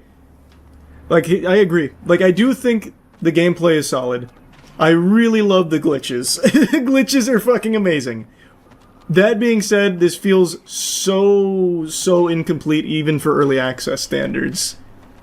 The gameplay loop is you go do the challenges. When you finish the challenge, you unlock more in the shop. That's it. It's a little underwhelming. I think they probably should have waited till they had a little more meat on its bones. I think this is still a little too early. I don't think there's any celebrity on the planet that's done more damage to their reputation over the last couple of years than Will Smith. His name has become synonymous with cringe. He discovers new ways to embarrass himself that most scientists didn't even think possible. It's baffling because the call is coming from inside the house. He is the one that is making the conscious decision to open himself up like Goatsy for everyone to take a peek inside, and it is irresistible to point and laugh at what we find. Like, he is the human manifestation of asbestos, where asbestos was once like this really celebrated thing, but over time, as more information came out about it, people realized, oh, this isn't very good. That's what's been happening with Will Smith. Like, I remember growing up, he was like an idol to so many people. And over the last, I'd say like 5 to maybe like 6 or 7 years, he has just become laughable. It just seems like he's stuck in a perpetual humiliation ritual of his own making. And now, his new thing is promoting his tour with AI images of concert goers. So I don't know how many of you know this, Will Smith is on tour right now, he's back making music, and he's got some finger-wiggling boner jams like, I Like Pretty Girls.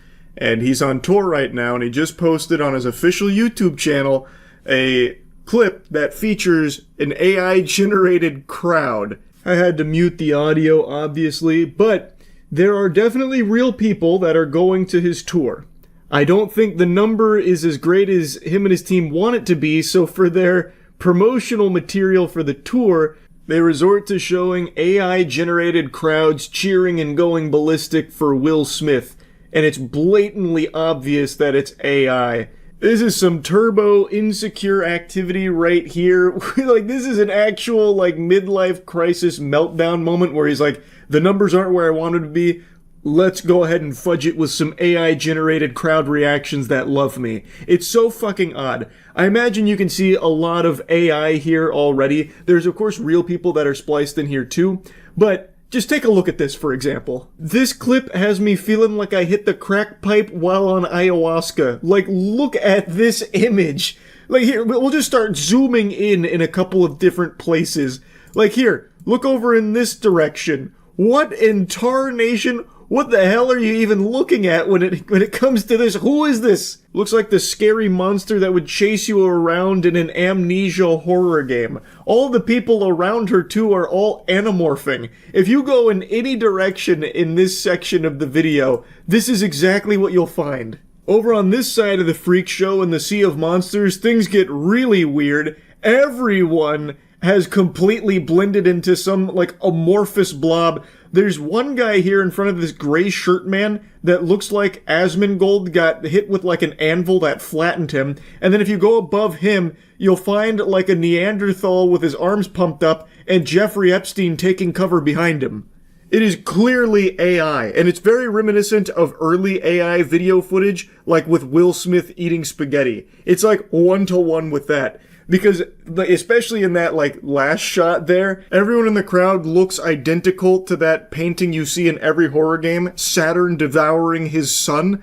It is crazy just how bad the AI crowd is here in his own promotional video. He is just shamelessly using an AI crowd to promote his tour and how, like, emotional it's been. Like, this is why I do it. For this. And then it's like that lady that has like 45 different hands while everyone around her is getting fucking morphed into some giant amalgamation of flesh and bone. It's so pathetic. I really cannot wrap my head around how nobody on his team nor himself saw this and thought, probably a bad idea. People are going to know this is AI. Like, I don't know how that notion never once crossed their minds. Because, again, it's not even like it's good AI where it's like indistinguishable from reality. It is clearly an AI crowd in a lot of these shots.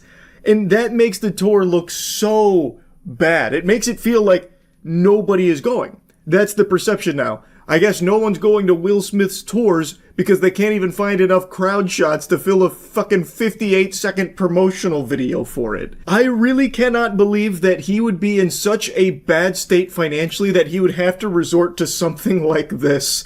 Like, he was like one of the biggest actors in Hollywood for so long. Like, top tier A-list actor. He's gotta have unfathomable wealth. Why is he doing this? Like, one has to wonder what has brought him to this. And like the endless amounts of embarrassing shit that he himself won't stop talking about. Like, I'm not just gonna regurgitate all of his past scandals and like weird behavior and weird stuff. But he himself loves to bring that kind of shit up. Seems to like to wallow in that. Like, he plays around in the pig pen of past controversies proudly.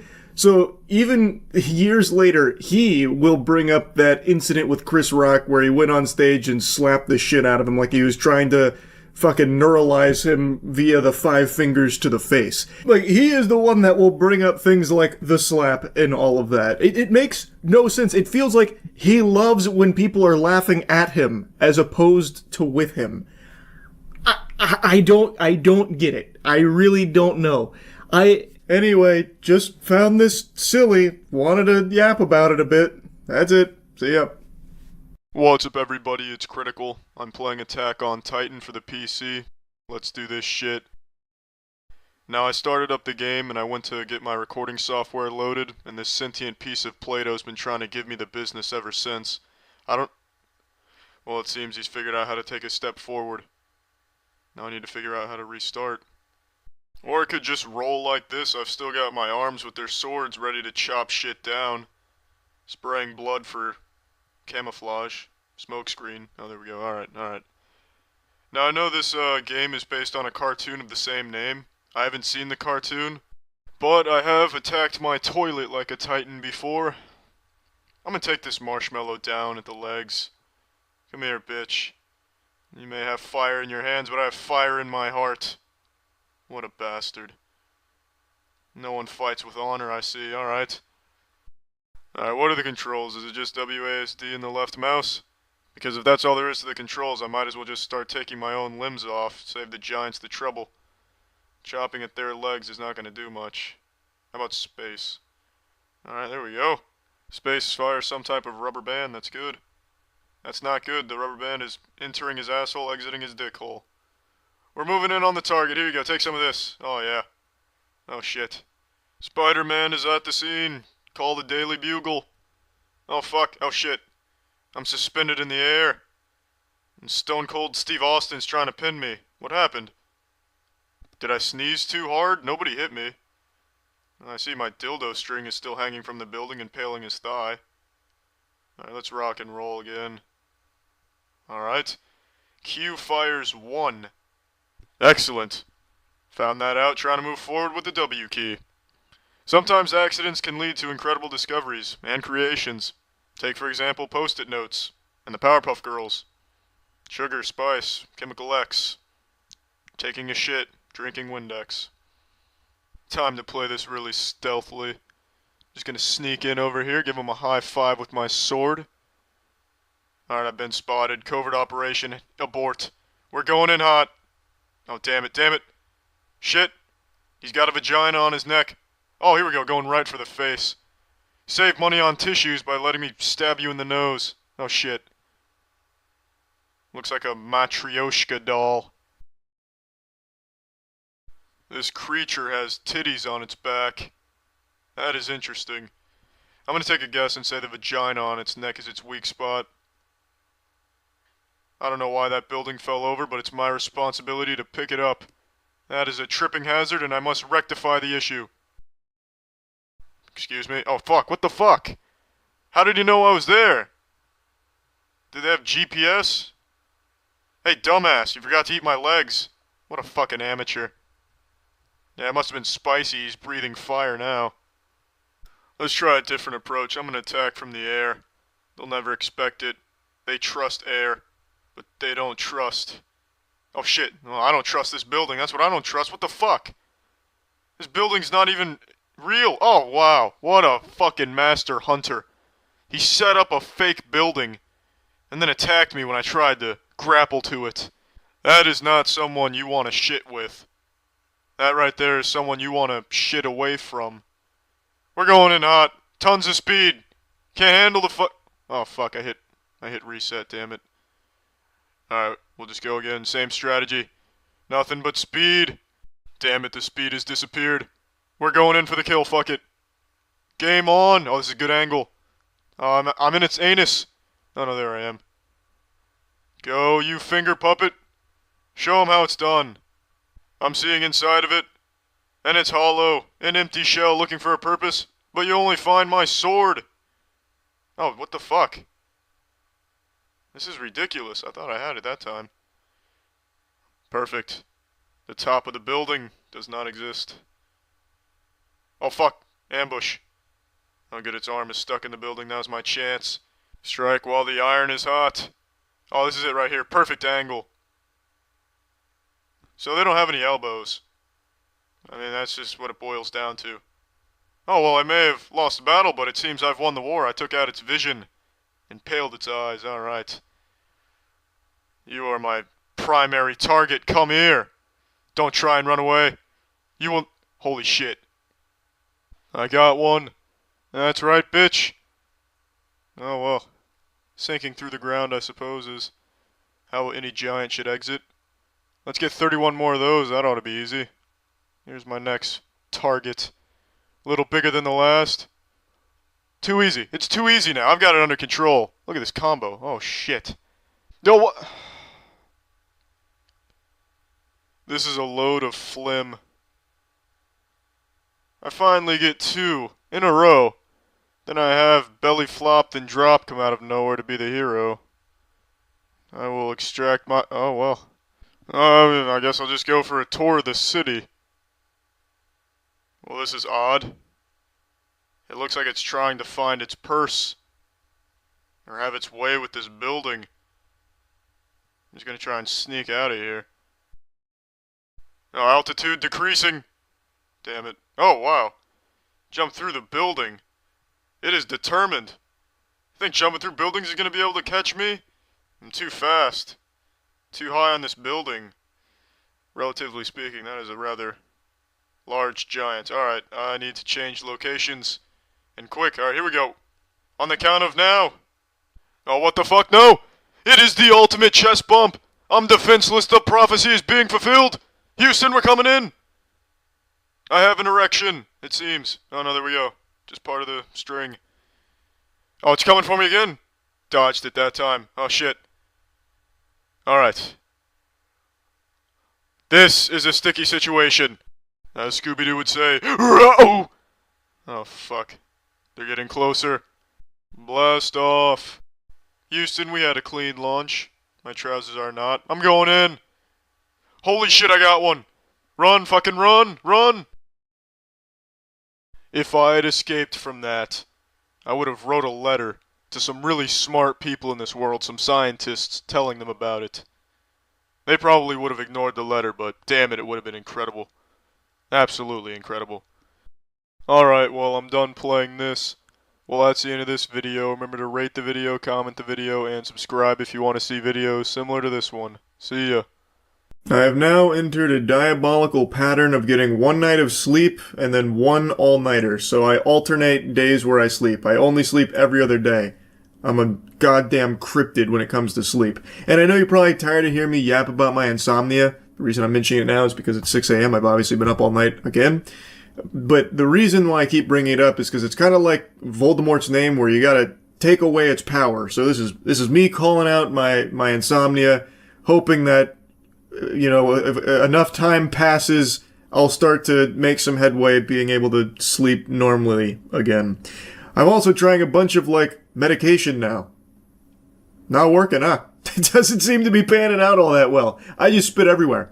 This has nothing to do with the topic, by the way. You've got eyes, and I assume you're literate. You know what the topic is. It's a huge YouTube issue that apparently has just started up and people have learned about.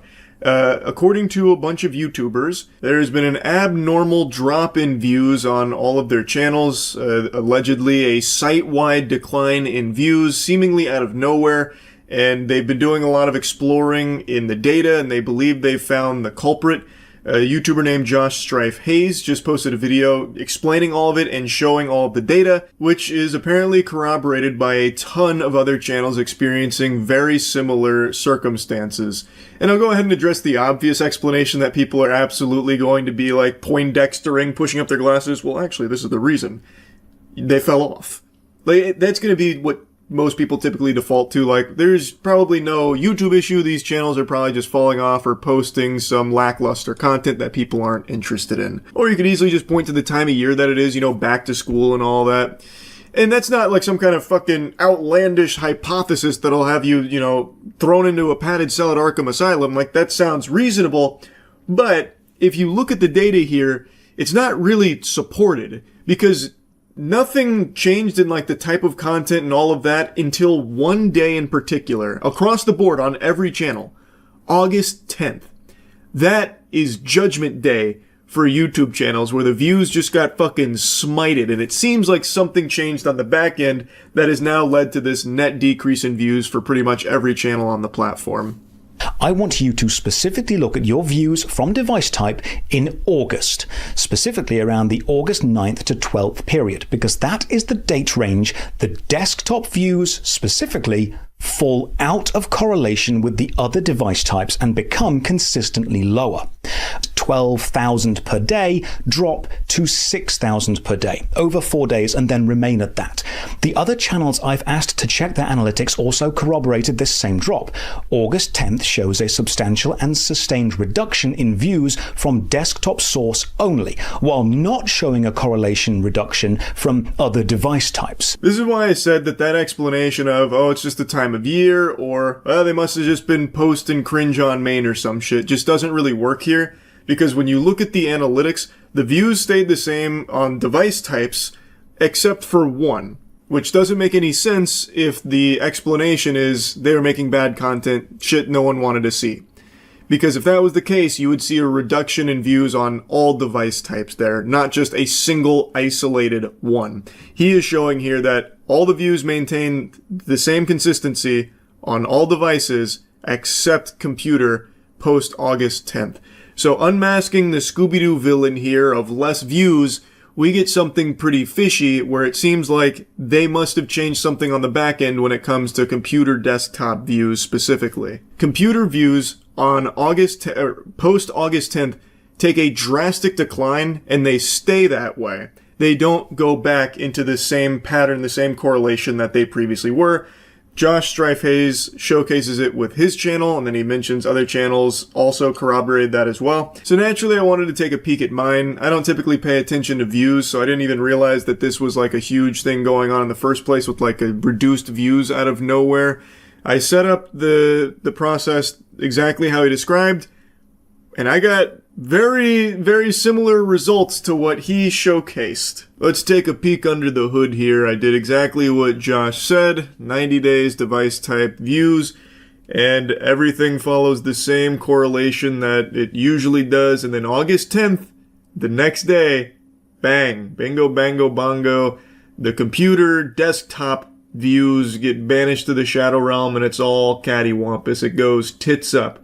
But I thought, I never really look at this in the first place, so maybe this is just something where it kind of ebbs and flows, maybe some stinkers get farted out from me and people don't want to see that, it is what it is.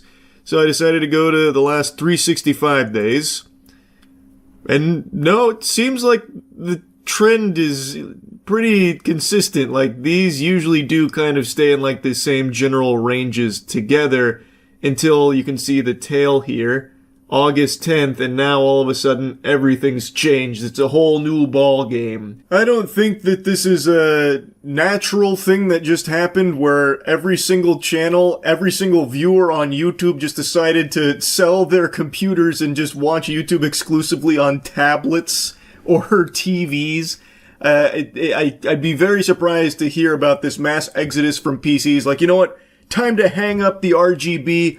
I'm getting myself a fucking Kindle and I'm only gonna fucking read books and I'll watch YouTube on it. I don't think that's what's happening here. This really seems like there is some kind of internal change at YouTube that has caused this. I don't think there's been an official word from YouTube on this at all. Like, maybe it goes deeper than this, and maybe it has to do with, like, how bad the platforms become with the enshittifying of, like, the recommended section. Maybe they're changing how they, like, even feed viewers videos in the first place. Though, if that was the case, then you would still see a reduction in views on all device types, not just a single one. So that wouldn't really explain that. I don't know. It is very odd. It definitely smells of some horseradish. Now I can use specific videos I've released to show this switch again. If your channel is focused on shorts, follow this specific video by video comparison to see the correlation switch for yourself. And I can use videos from both restricted mode and normal mode to show that restricted mode probably has nothing to do with this. The last video before this August 10th switch happens. And my next video, Was It Good? Neverwinter Nights, Hordes of the Underdark, released on August 21st. And that was the first video ever on my channel to have a higher view count from mobile devices than from desktop PCs. Here is the complete graph showing every video I have ever released on the channel. The blue line is desktop views, the green is mobile. Desktop views have been consistently higher than mobile views within correlation, except from August 10th onwards. If we look at the last 90 days again, you can see the desktop view dip. Which is something you could see on my channel as well. He mentions that he doesn't believe restricted mode has any role to play in this, and the data that he presents here is very interesting. I think Josh Strife-Hayes has done a great job with this investigation here. He has narrowed in on the date and also the culprit, which is desktop views. What changed? Did they change the way they calculate the views, or did they change the way they even feed people videos on desktop? Like, maybe there's a chance if you're a desktop YouTube enthusiast, maybe you do not get the videos from the pages you subscribe to. Maybe YouTube just decides not to push them on desktop users. Who's really to say? But you can see in the data that that is where it is coming from. There is something that happened on August 10th that it seems like every single channel is experiencing. Josh Strife-Hayes does make a mention that it doesn't seem to matter for shorts content, like short form content. That doesn't seem to play by these rules here. It's only for long form videos. If you're a YouTuber, I encourage you to check your own analytics on this here to see if it's the same story. I imagine it probably will be. It seems very consistent for every channel so far. I would be surprised to see the trend be bucked at this point. It seems like there definitely is something that happened on August 10th at YouTube.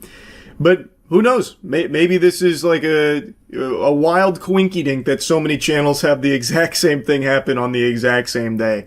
I guess we'll see.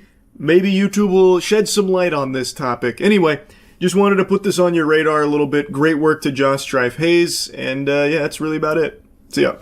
No doubt the most common source of insecurity for men is penis size. There's a lot of value placed on the dimensions of your meat.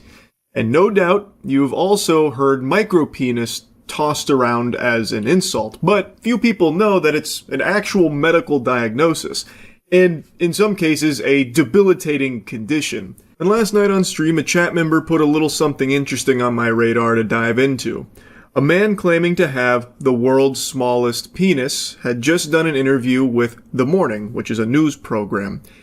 And I thought, okay, this will be, fascinating, but probably incorrect, because I imagine the title for world's smallest penis would belong to a professional Reddit moderator.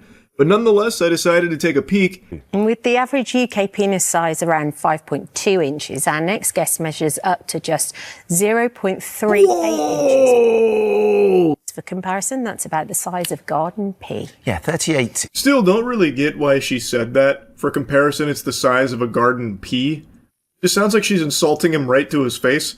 Ah, yes, it is very small. It's like a clitoris down there. Like, alright.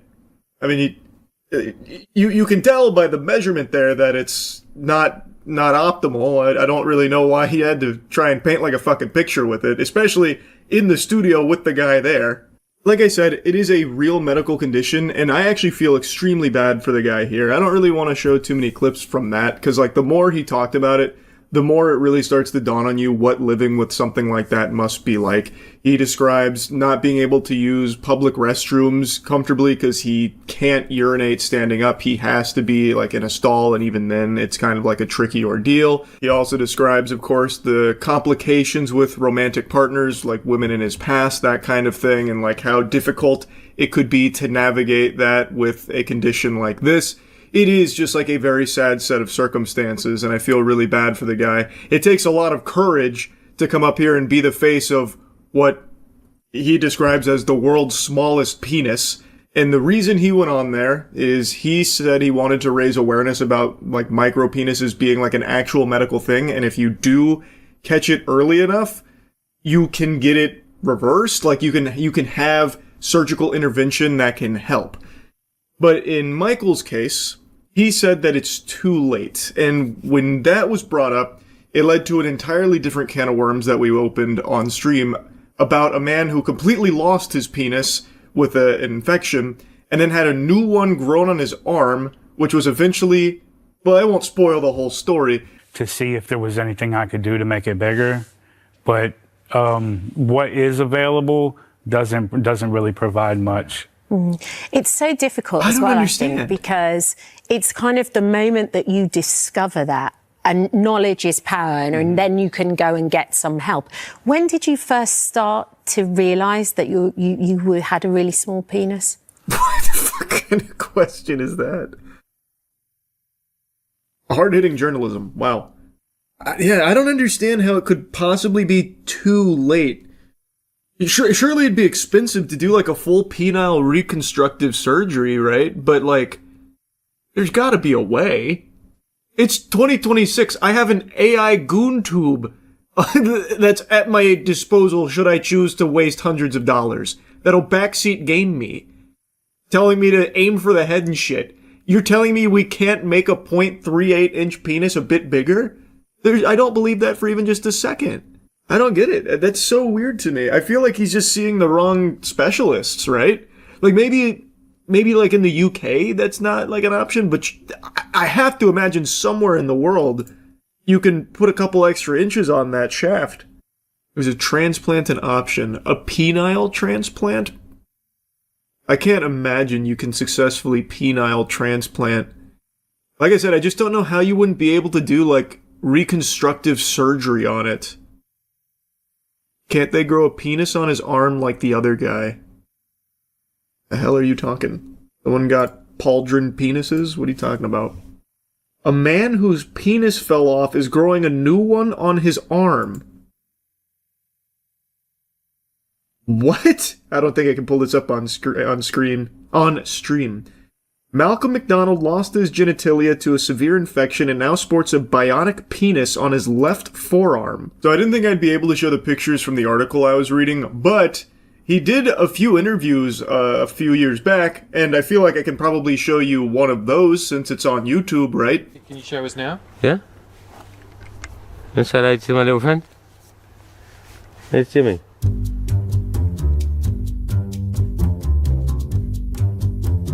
Imagine rolling up your sleeves to pull your cock out. That is wild. So, it's not like clickbait, it's not like phony baloney headlines here. This was a real medical procedure here to grow a new penis on this guy's arm to get it ready to move back to his groin. That was the goal. It wasn't to like, that wasn't its final evolution there. That wasn't the, perfect cell form of having, penis arm or anything. It was to get it there, get it healthy, and then get it ready to move to the groin.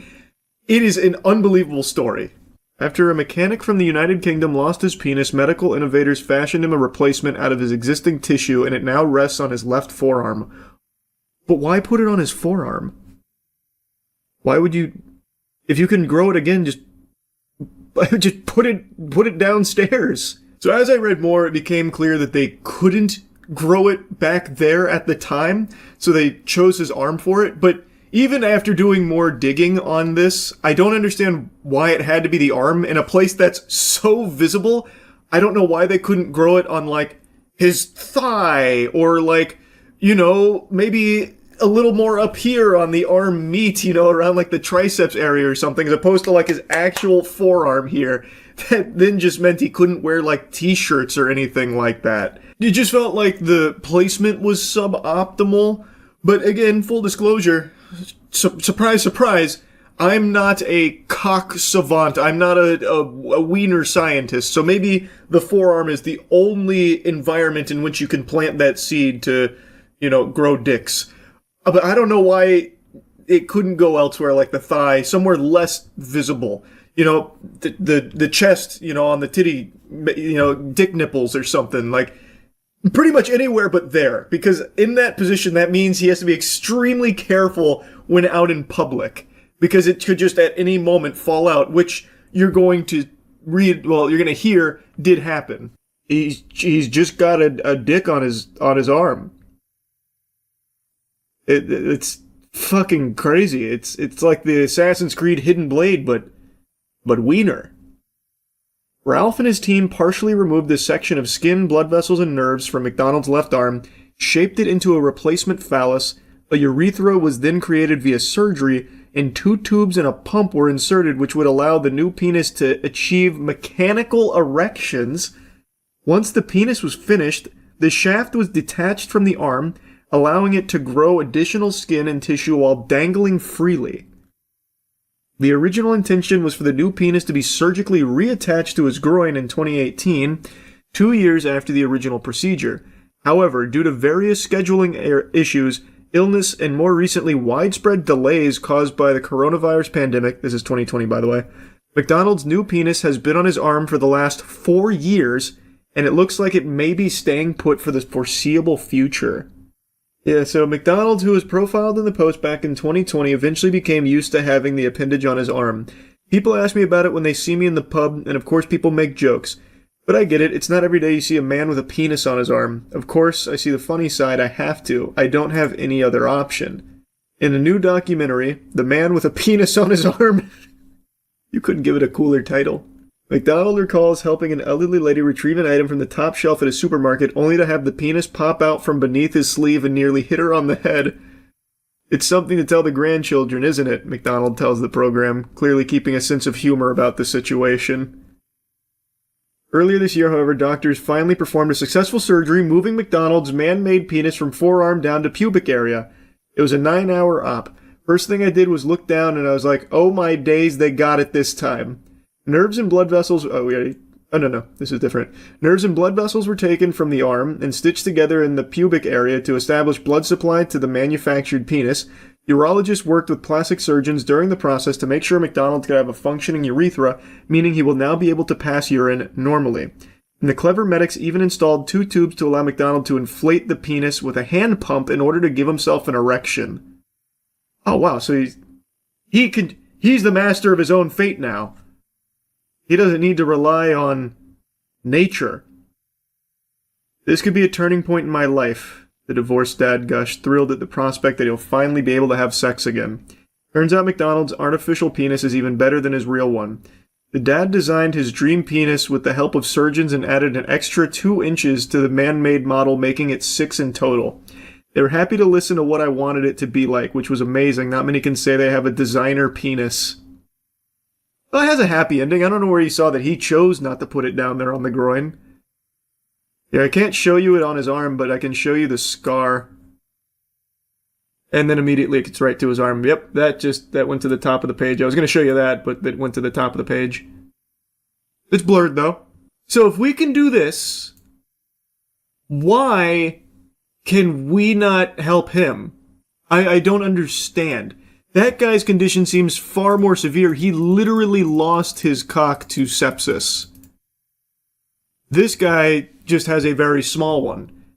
I have to imagine it would be even more convenient, since everything's still all there, to just do something to help, right? So like I said, all the plumbing is still in order, like the wiring's still good, like he still does have like a functioning penis, it's just at a size that makes things more difficult. Whereas in McDonald's case, he completely lost that. And yet they were able to grow one, a designer penis. They built a cock out of a box of scraps. I just don't understand if that's a possibility and it has successfully been performed before. Why, in Michael's case, is he led to believe that it's too late and there's no action that can be taken outside of like a couple of smaller procedures like fat injections, which in the later part of the interview he mentions he tried, it just didn't take, and the other options add like very trivial amounts of size for a lot of risk and a lot of money. So I'm just kind of left confused is all. Just more like... Man, that's so fucking sad. There's gotta be a way to help this guy. I don't understand how it's like unsolvable. He's younger than the guy who grew it on his arm. His problem isn't nearly as severe as the guy who grew it on his arm. Well, I make it sound like he's an X-Men mutant who did it on his own accord. The doctors grew a penis on his arm and then put it in his groin. Why is that not possible here? Just connect this guy with that team.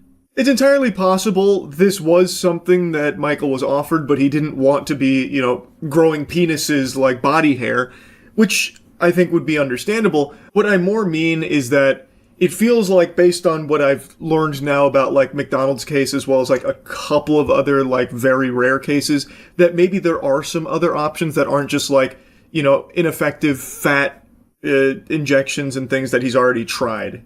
Like, overall, I just feel so fucking bad for Michael, and I'm just hoping that there's something more that can be done should he choose to want to pursue that. He also mentions in the interview that he's doing all of this with gusto here to try and help others out there that might have something similar going on but don't realize how serious it is, so that way they can act now and hopefully avoid, like, problems down the line.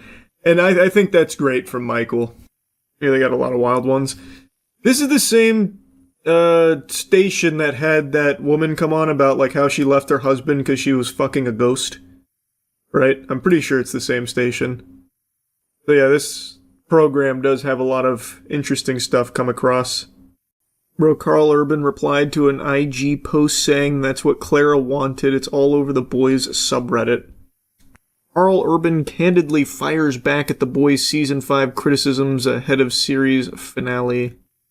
A video criticizing the boys season 5 from an Instagram account with the handle SoupyPoop69, what a name, Urban commented, "Stupid ass humor.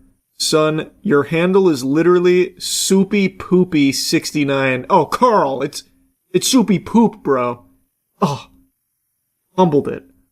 And FYI, Eric Kripke wrote this shit because it's what Clara would have wanted." That feels like he also isn't the biggest fan of the season. This isn't really like a shining endorsement. Like, it plays into the what Clara would have wanted meme, I guess, but not in like a really positive way. This part kind of goes hard, though.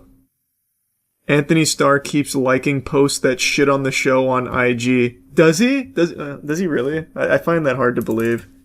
He posts like hearts and stuff on posts that criticize the direction of season 5. If that's true, that goes kind of crazy. It is just not good. Like, it is a really, really lackluster final season, and it is by far the weakest season in general of the show, and there is no chance the finale can be satisfying. It's the last episode, and it feels like they're writing as if they have like 4 more seasons to go. It's very bad as a final season. But I won't get into spoilers. I'm sure I'll make something yapping about it when the finale airs, though. It's V1 and wants to make a theme park, like, what are we doing here? There's so many things I could yap about, but again, I'm going to refrain from spoilers. Well, I guess that in of itself is a spoiler, but I mean, it's kind of like an old one now, I guess, but regardless, I won't get too deep into it. You're gonna review Masters of the Universe when it comes out? I don't know, man. I just don't think that looks very good. Like, I think it's just gonna be a really forgettable mid-movie. Like, I don't think it's gonna be fun bad or anything. To me, it just looks like a just waste of time. So, I don't know. Maybe. Probably not, but we'll see. Aren't like 70% of the movies you see in theaters a waste of time?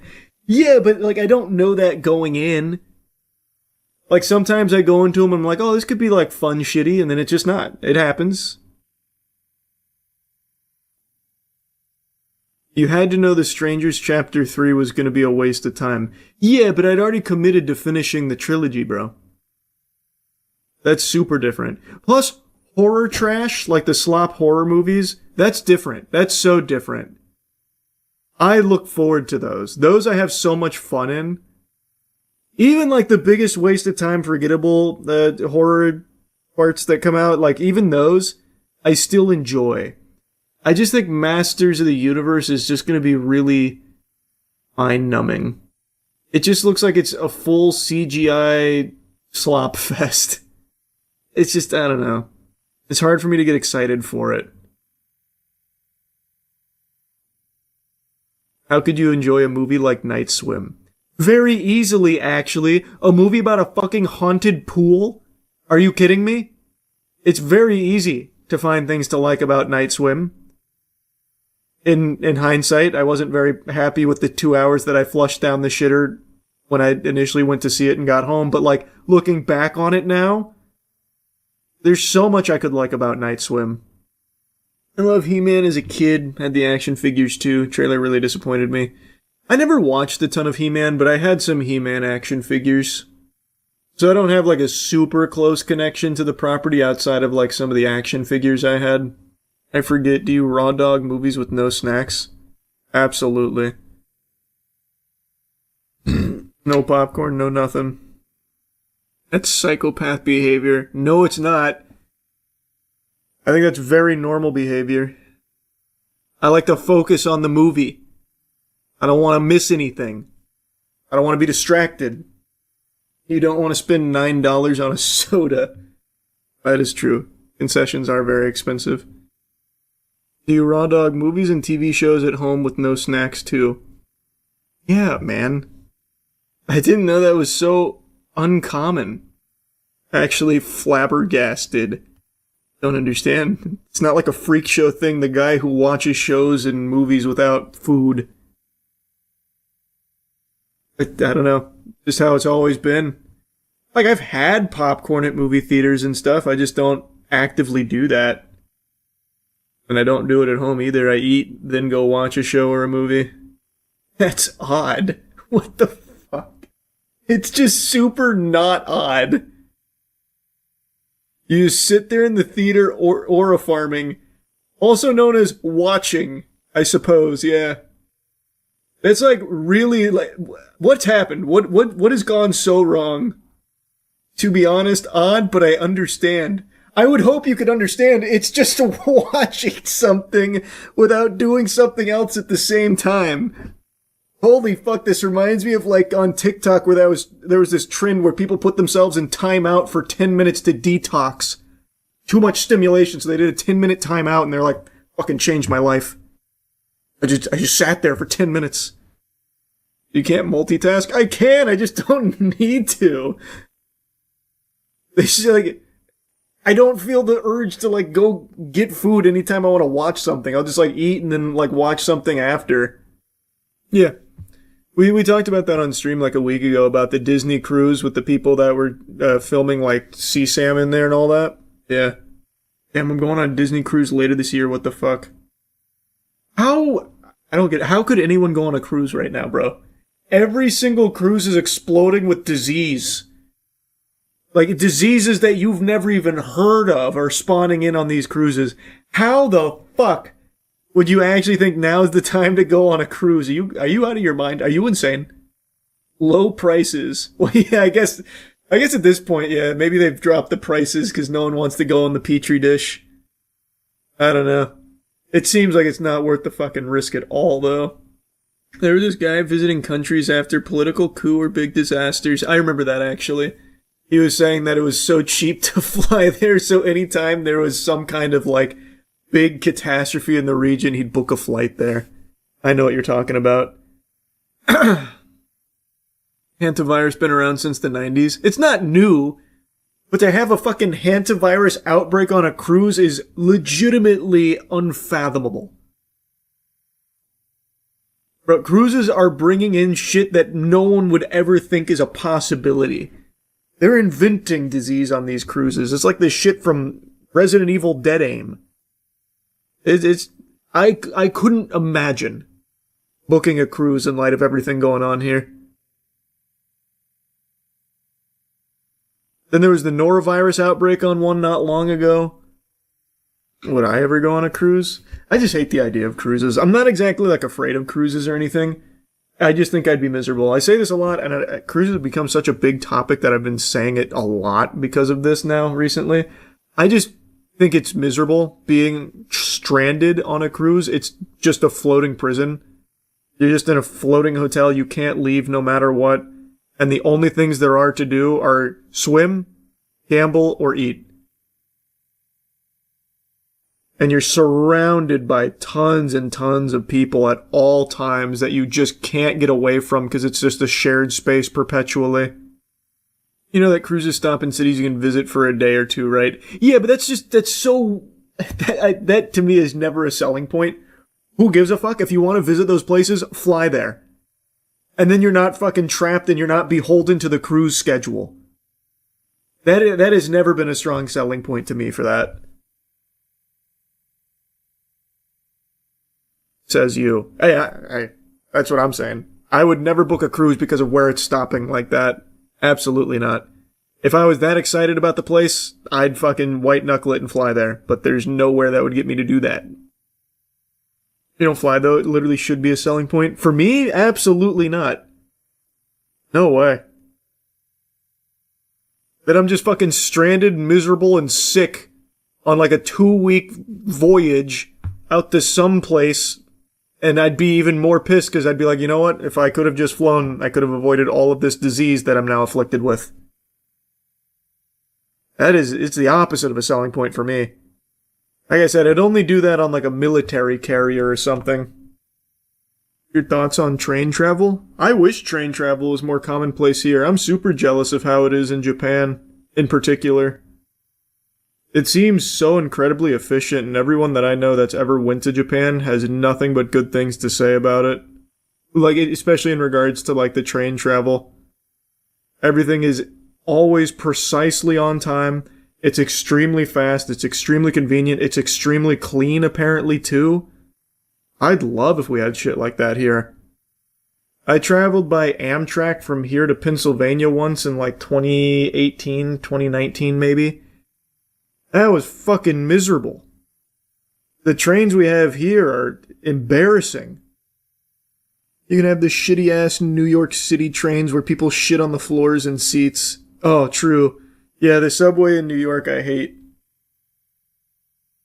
Been to New York 3 times.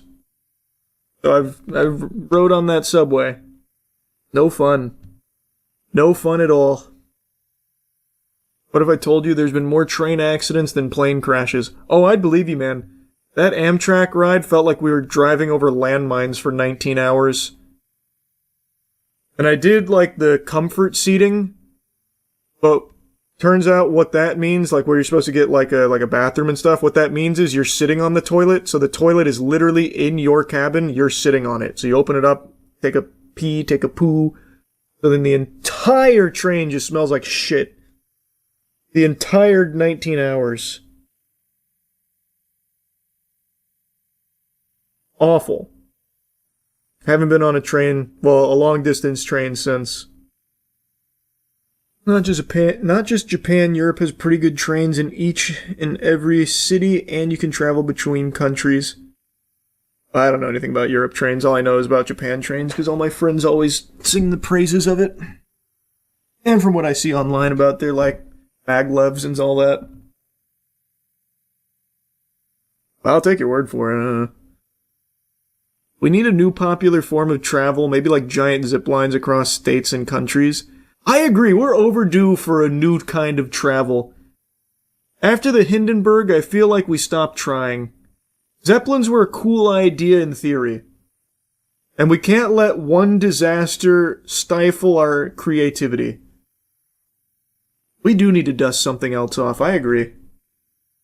Hot air balloons need innovation. Voice crack. Innovation. Those will never be like a staple in travel. Not for efficient travel. That'll always be novelty.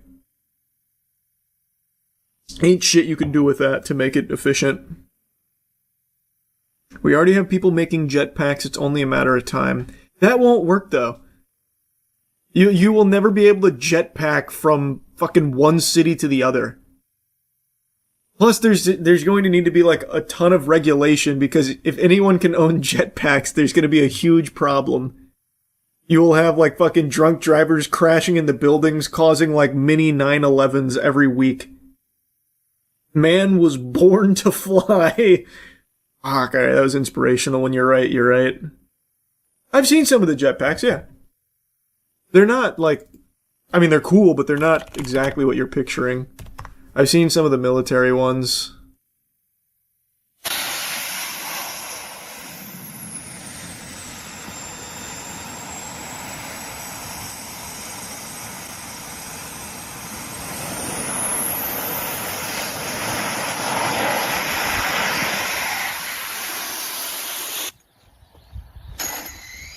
Not very sneaky. Well, it's not built for stealth. It's like the jet troopers from Star Wars.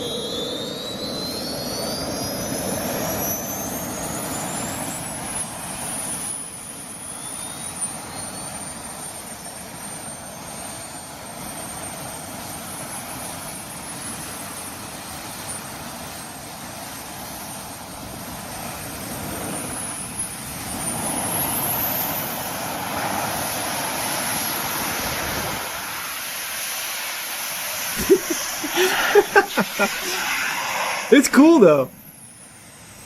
As a concept piece, it's cool. This is old news. Now we got the Unitree GT1 transformable mech suit for $650K. What's that?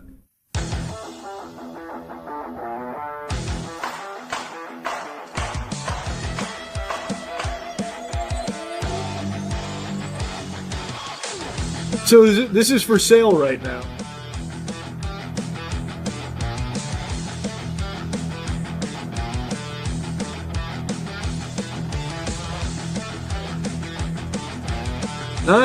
Doesn't look overly easy to get in and out of.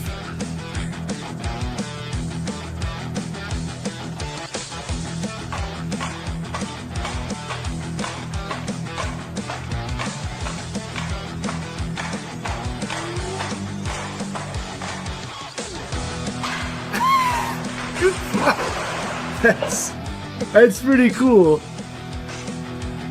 Oh, that looks disorienting. Oh, if I was riding in there and it was doing that, I would be so sick.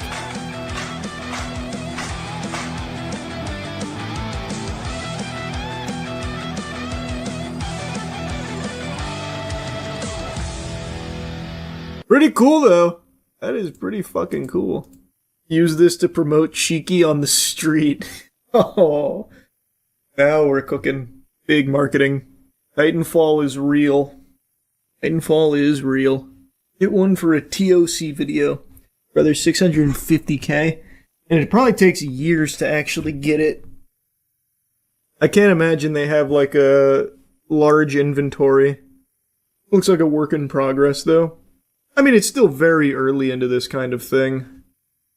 So yeah, it's going to be iterated upon and get better.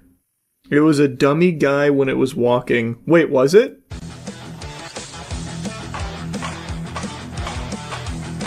Oh, I thought they just put him in like protective gear, but you're right, that's definitely not a real guy in there, huh? I guess he wasn't feeling up to the challenge. Makes sense, I wouldn't get in there either. It does seem kind of scary if it tips over. Heard about the Iowa man suing Nintendo after they refused to grant him a Professor of Pokemon certification? Well, did he earn it? Or is he... What's the lawsuit about? Let's see.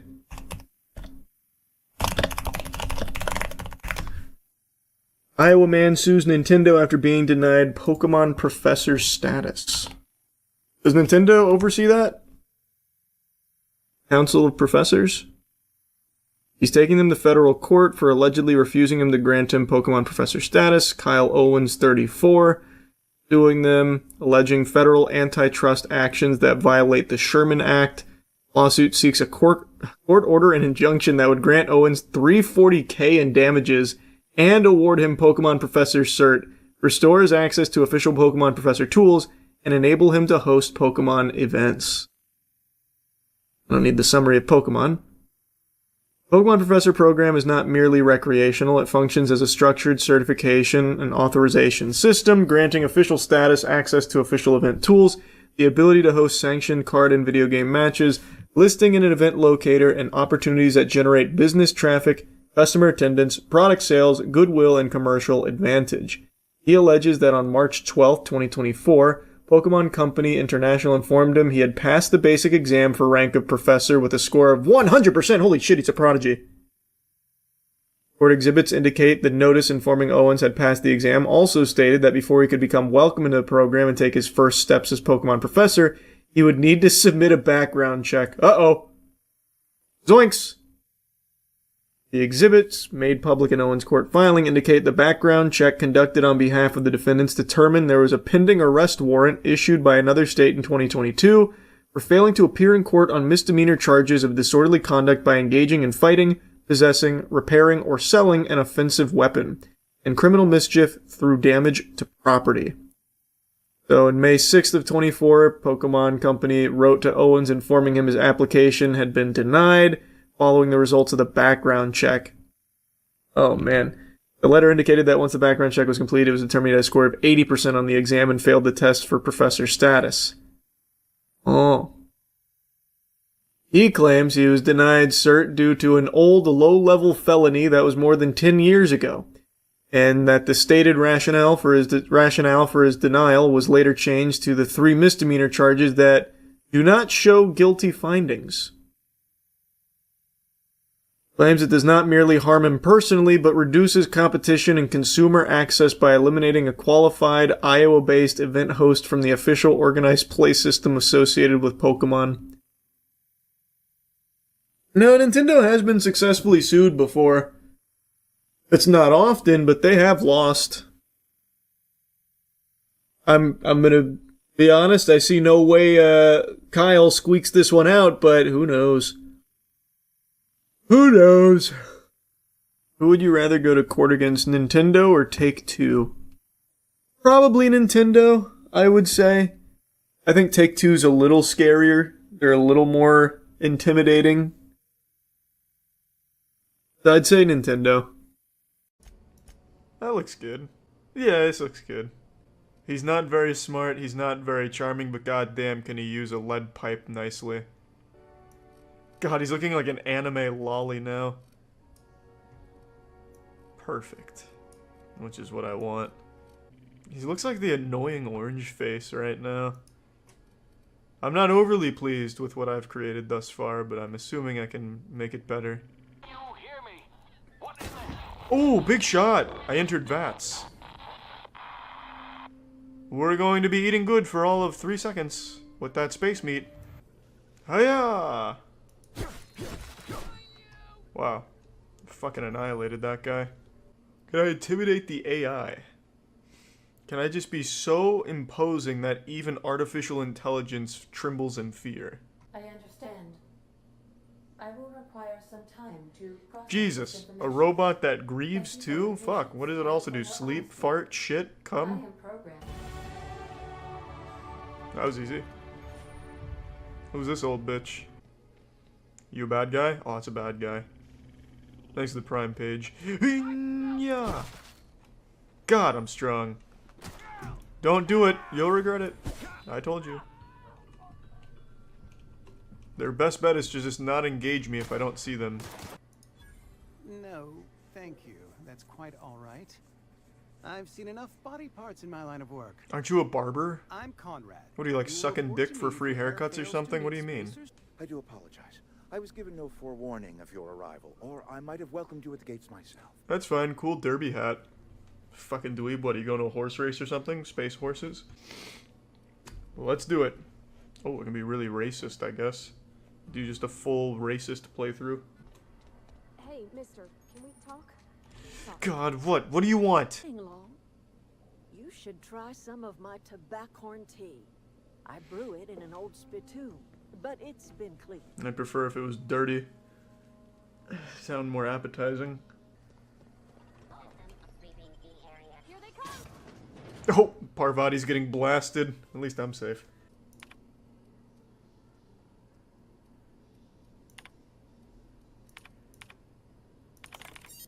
Oh, just hacking. There we go. That'll work. Watch out, Parvati!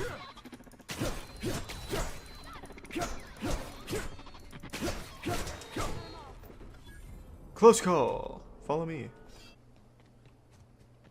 I can get Adelaide to take over the town. Fuck that. If anyone's taking over the town, it'll be me. I'll march into Reed's office, slit his throat, and then I'll own the Spacer's choice.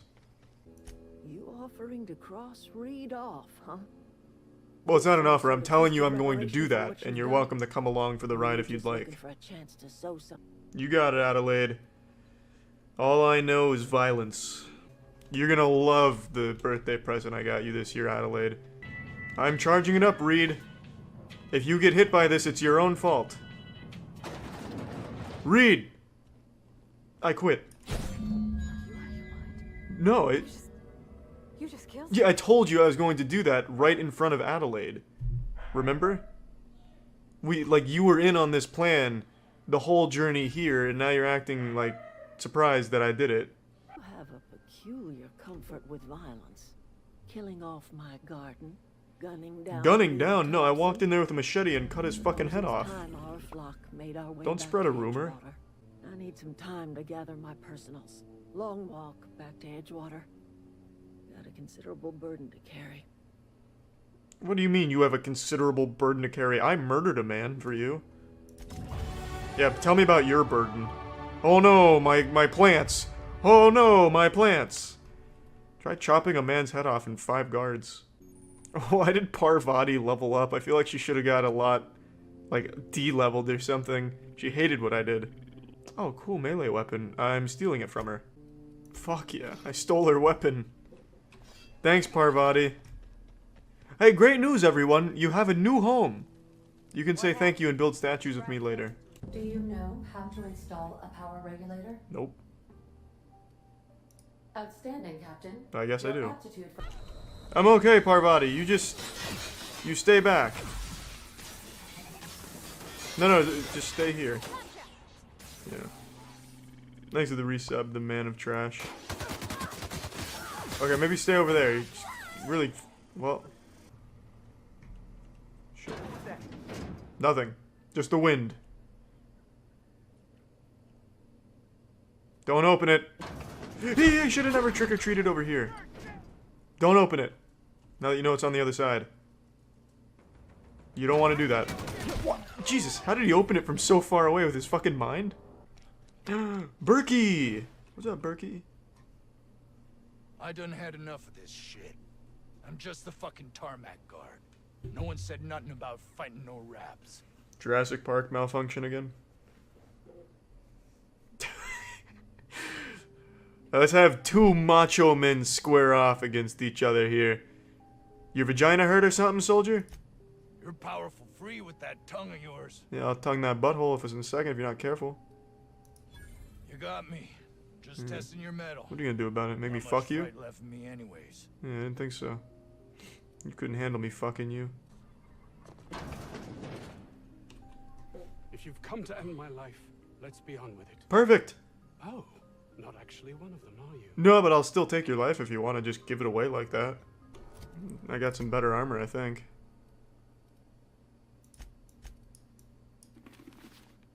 Oh, yeah. Oh, yeah. Now I'm looking like an old school, like Mad Max pirate or something. Downright friendly with the outlaw leader. What? I reckon we got nothing to say to each other. You best back yourself. I've murdered everyone I've encountered in here. I don't want to kill any Raptidons, if I can help it. Luckily, my companions have murdered every single Raptidon we've seen. So, they'll surely love us soon. Hey, you boys seen any gas canisters? I like how these guys can just let bygones be bygones even after I killed like a ton of their friends. I respect that, just being the bigger men. I feel like doing these dialogue options is very easy progress. Then I never have to make any choices, everyone's happy. Though I do like making choices like slitting that man, or cutting that man's head off for no reason. Well, the boys' finale aired, and it's pretty much exactly what I was anticipating. Really underwhelming. The whole final season was unfortunately disappointing. Just a really weak finale, especially for all of the build-up that we've had for years now. And then, like, this season was billed as, you know, Homelander snapping, it's about to be nuts to butts, there might even be fucking boobies blowing up all over the place, everyone's fucked. That kind of thing. And yet this whole final season felt like the smallest version of The Boys so far. They took something that was like really big in scale and like dialed it into something much tinier and teenier. It's just, I don't get it. So like, I won't regurgitate all the points I was making for the first 6 episodes. Instead, I'm just going to focus mainly on the ending, but a little bit of some of the stuff I hated as well with episode 7 getting into it. So let's just dive into the spaghetti and the meatballs. Where do I even begin? I think one of the biggest flops here was like the introduction of V1. I don't think it actually did anything. I think it is solely there to set up Vought Rising. When Homelander does get V1, nothing changes. In fact, it feels like it even depowers him. So V1, that's how the Soldier Boy and that original troop are able to survive the virus that was supposed to be like the, you know, basically kill switch for Soups. It doesn't work on Soldier Boy because of the V1, so then that becomes Homelander's new goal for most of the season to get the V1, then he gets it, and then he wants to make an amusement park. So now we have an immortal Homelander who should be like in prime killing capacity, he's already snapped, views himself as God, and then does nothing. Actually nothing. And in the final fight, he feels significantly weaker than any other time we've ever seen him. So the experimentation on Kimiko to get her to have the Soldier Boy blast, which basically turns Soups into normal average Joe Schmoes, he knows this, and while fighting for his life, it's like he's been nerfed. It's like he's playing on like a, you know, EU servers or something with lag. He is slow. He is not powerful. His laser eyes, which we have seen him actually cut Kimiko in half with, don't do anything to her. Like, he's not able to even, like, cut her in half anymore. Even though he uses his laser eyes directly on Kimiko, it doesn't, like, you know, pierce her chest, cut her in half, damage her in any way. She just takes it and then gets up like she got hit with a water balloon. So why is he so much weaker now when he has V1 as well? This should be like a, you know, Armageddon type situation, but they're treating him like a joke. And I don't mind, like, the final team-up of Butcher plus Ryan against Homelander. I think that's very satisfying. And Kimiko being the one to have that blast, I think makes sense. I wasn't like, you know, that came out of nowhere and feels shitty. I was like, okay, I could see that. It makes sense, especially with, you know, Frenchie dying beforehand. I think that ties it together and works. But what doesn't work is how weak Homelander is. It feels really lame. Especially when you consider a couple scenes before their final showdown, he took a guy to space like that. It was like an instant transmission from Dragon Ball Z. He had a guy, he didn't really fuck with him, so he grabbed him, he shot up into the sky, and then came right back down, and when asked what happened, he said, oh, he's an astronaut, so I took him to space. Why couldn't he fly like that when his life depended on it? Why in the final fight, in the couple of times he tried to fly away, was it like me on a tricycle trying to get away? I don't get it. So, truly, I just don't think the V1 did anything meaningful to the plot of The Boys. Like, it gets introduced at the final season here, completely changes the trajectory of everything that had been building, because now we have another new side quest, another new doodad we're gonna have to look into and stop from getting into the bad guy's hands. And even when it does, who cares? like actually, who gives a fuck? It didn't matter.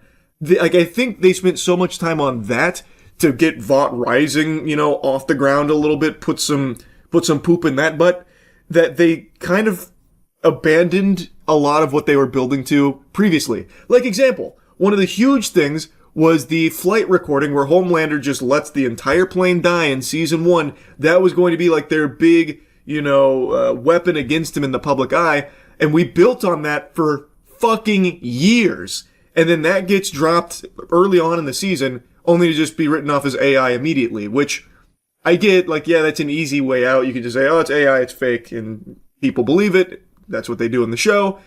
But why do that for this? Why build for so many years just to have them finally get to that point where they release it, and then it's only like a fleeting mention of, oh yeah, that was a Starlight AI video.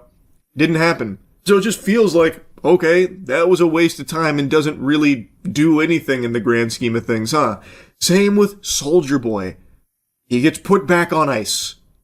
That was the big finale for Soldier Boy in the last episode.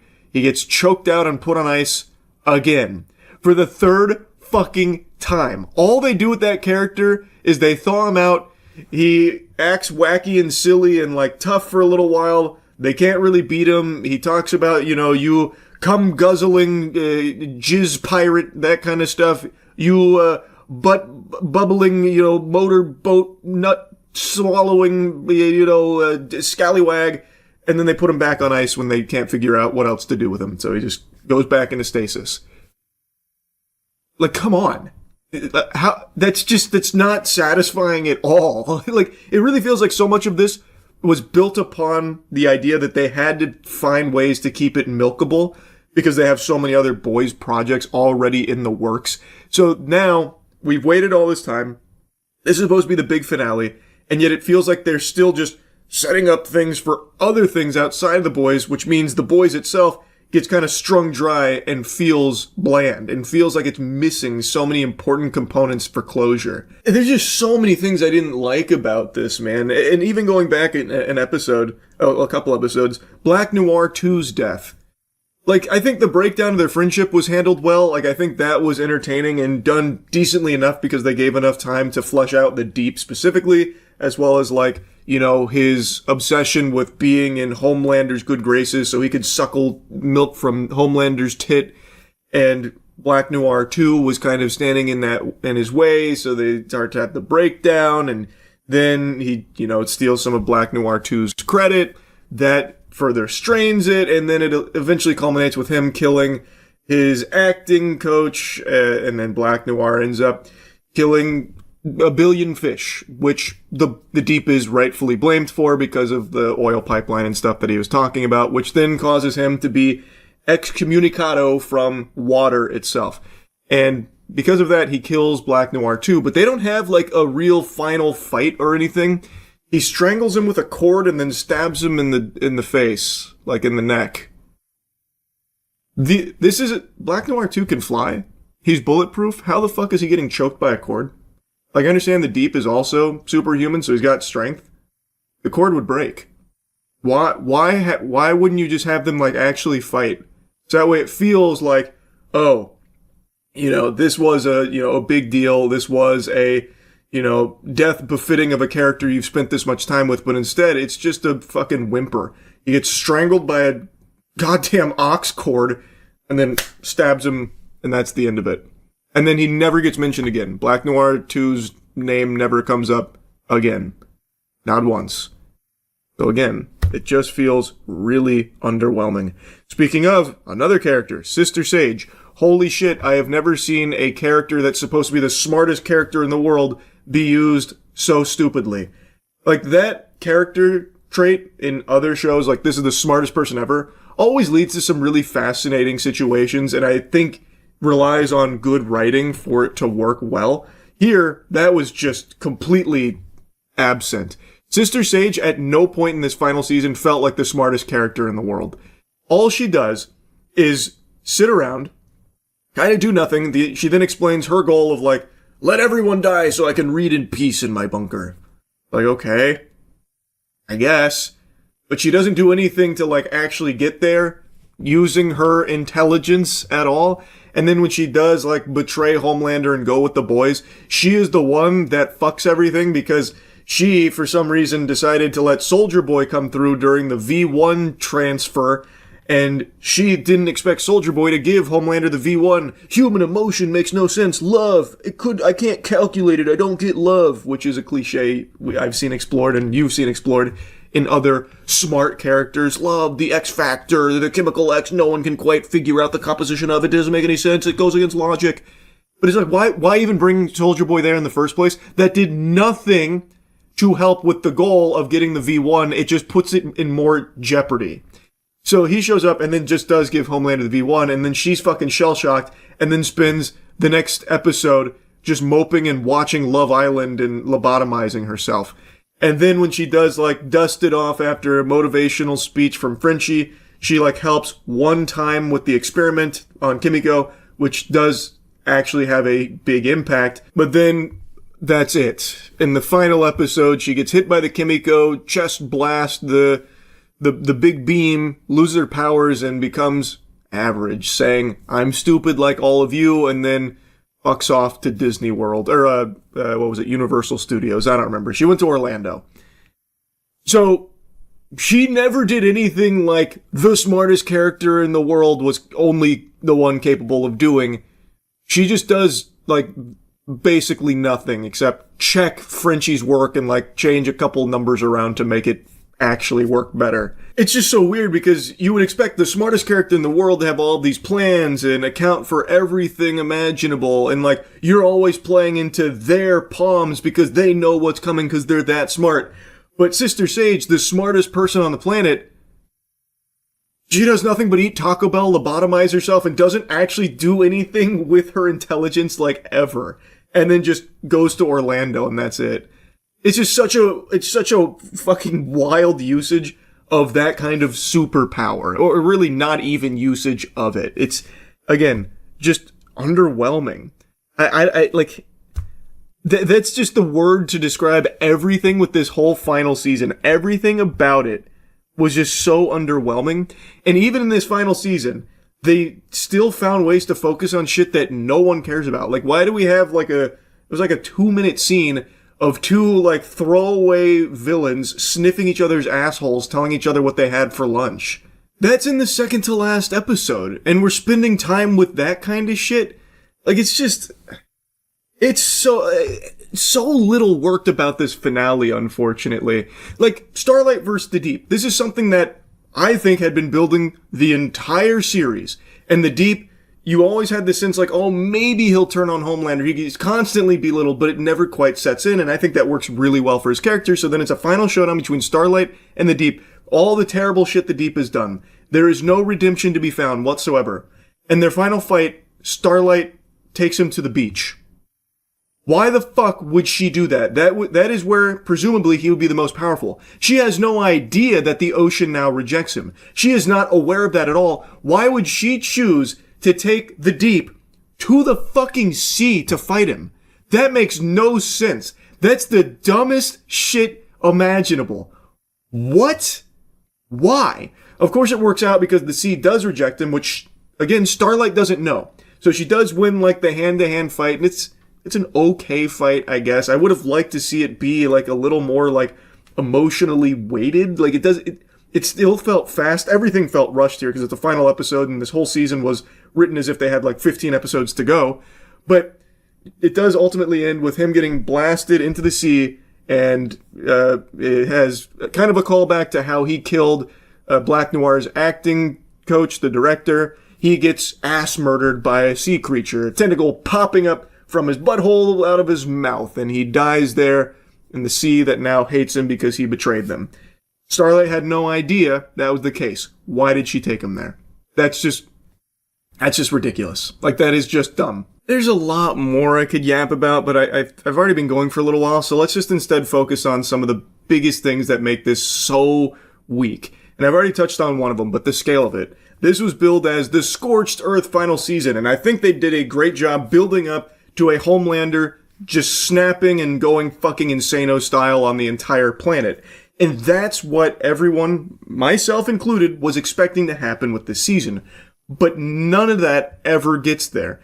At no point does he go scorched earth. And in fact, in this, genocide mode Homelander, he kills less people than he ever has in previous seasons and is far less threatening than he has ever been. I don't mind that they have him be like a sniveling, temper tantrum throwing loser that everyone makes fun of and constantly calls pathetic. I think that fits really well with what they've built for this character. But the whole thing is he has snapped. He is unhinged. He is a loose cannon. But he never actually does anything scorched earth. There is no big, holy shit moment or anything like that. It actually feels like a neutered Homelander, especially in their big final fight, which I've already blabbered about. But one other thing I want to mention is, you remember how he kills Frenchie? He basically teleports across the building right in front of Frenchie. Why couldn't he do that in the White House? Why couldn't he just start doing that speed blitzing out of there? Or just speed blitz insta-kill Kimiko, just fucking, one tap there. It doesn't make sense. He had already lasered her in half earlier, and now his lasers are so weak, and now all of a sudden he's so slow he can't fly away, he can't do anything we've seen him do before in the final fight. So the final fight doesn't even feel like a big moment either. It feels anticlimactic. It feels like it was like an inconvenience. The fights with Homelander and with Soldier Boy were better. I don't want to go back into the nitty gritty because I've already been blabbering so much, but there's just so little about this finale, and really the whole final season worked. It's just such a letdown. Anyway, though, like I said, this season does not follow through on where they were building Homelander to this global threat. He keeps giving lip service about it, if you're a non-believer, get ready to face oblivion and that kind of stuff, but it never happens. It gets cut short, and even leading up to that, it doesn't happen. So you just have a final season that feels like it's the actual smallest season yet. Anyway, I do want to give a couple of mentions for things I did like in the finale. I'd already mentioned a couple of things I liked throughout the season, which again were pretty sparse, but in the finale, I did think they did a few things pretty well. Notably, Butcher. I do think they did a good job with Butcher. Aside from the final fight where he's using less tentacles on Homelander than he did on fucking Newman, he's now much more content to not really be using his powers all that much for some reason. I don't know why he doesn't really go all out with it, but whatever. I do think when Homelander gets depowered, is no longer a soup, Butcher does a wonderful job of being that boogeyman. Just moments earlier, we heard Homelander say, "Do you think I'm afraid of William Butcher?" And then we see him just crying, begging Butcher not to kill him as he menacingly walks towards him, just unflinching, just diabolical. And Homelander is crying. He's saying, "I'll suck your dick. I'll eat shit on live TV, whatever you want. No, don't do it." That kind of thing, which I think is the perfect ending to Homelander. Exactly what that character deserves. Exactly where I was hoping it would go. And then Butcher does the crowbar into his skull, pops his head open, killing him. And on live TV, and everyone sees Homelander go out in a sad, pathetic, despicable whimper. And I think that was a really good ending to Homelander versus Butcher. It's just a shame that how we got there was as weak as it was, because I do think they stuck the landing on the actual killing of Homelander. I think that is exactly what it needed to be. And I think what happens next with Butcher is exactly what needed to happen. He doesn't just instantly get forgiven by Ryan and, he doesn't just all of a sudden flip this switch and now he's like the nicest guy ever. He's out mowing his lawn, waving to his neighbors and stuff like that. He doesn't get that happily ever after because William Butcher as a character is not someone who even thinks he deserves it. So I think them committing to that was the right call, where he takes the virus and he is going to finish what he started and what he always wanted to do of killing all of the soups with this virus. So he goes, he gets everything set up, he's got his finger on the trigger ready to do it, and he is confronted by Huey. And I think this standoff between Huey and Butcher is exactly where things needed to go, exactly where things had been building with a final confrontation between these two. Huey, after everything he's been through, has not lost himself. He tiptoed on that, line a little bit, but always came back to being the Huey that we had always known from the very beginning. He stayed true, which is something Butcher also makes a mention of. So Huey and Butcher, they clash, and Butcher is obviously fucking clobbering him. He is walloping Huey, and it looks like Butcher is going to follow through on killing all the Supes right in front of Huey, even though Huey's like, this is your moment, I know you still have a heart, I don't need to be your canary, I don't need to be your Lenny, but it's not working. Looks like Butcher's going to go through with it until eventually he sees Lenny, and he starts to take his finger off the trigger. Huey shoots him. And Huey felt he had no choice because Butcher, it looked like he was going to do it. It looked like he wasn't going to stop. And I believe Butcher wanted this to happen. I think that's pretty clear that Butcher was hoping that Huey would be the one to finally put a stop to him as well. Like, in everything that he's suffered and everything that he's done, he can't help himself. He said he wasn't going to stop, even though it looks like he was going to, but he still seems like it wanted to put Huey in this position where he had no choice but to kill him. Because I think that's what Butcher wanted as well. His way of trying to atone for the past through Huey, his view of him as Lenny and all that. I think that was a fitting conclusion for Butcher as a character, as well as Huey and Butcher's relationship. I think they did that well. I'm sure people will have their issues with it, but for me, I thought that was something they actually did well there. It was everything around it that didn't quite work, especially in this season where Huey and Huey and Butcher's relationship isn't really something that's thoroughly explored or really examined all that much, aside from like a couple of mentions here and there about like, oh, Butcher, maybe you do have a heart because you just pet terror. That's great. Awesome. Love to see that. Like, it's something that they threw into the fucking back rooms and forgot about, but it's something that had been integral throughout the series. So I think that is a fitting conclusion there. I just wish the rest of the season also built up to it better, especially in the finale. But those are two things that I do think were done well, with Butcher and with Huey and Butcher at the very end. Outside of that, just there's not much. There really isn't. Oh Father was fine. I actually think Oh Father was a really interesting character, but then he just goes out like Black Bolt from fucking Doctor Strange Multiverse of Madness. It felt extremely quick for a character that had become such a big deal, but they were running out of time. They forgot that it was the final episode, so now they gotta rapid fire all of this shit. Ashley then, grows a conscience and decides to come around to help the boys, which gets them in the position to fight Homelander, which, they kind of sprinkled that seed of doubt, like maybe she'll turn, maybe she won't, even though in every other opportunity she doesn't, and then here all of a sudden she does make that decision, even though this is the one time when she turns that actually directly put her life in danger immediately because she goes into gunfire into an ambush to save them. Feels like if she was ever going to turn, it'd be on one of the safer ones, but here she does make the plunge and it saves the day. Everything just happens so fast, it feels very rushed, which I expected. I think most people expected, because this whole season had really dragged its feet and never really felt like we were reaching the end game. It never gets to where we were led to believe it would, with Homelander going scorched earth or anything. It's just not a good finale, and it was not a good final season, unfortunately.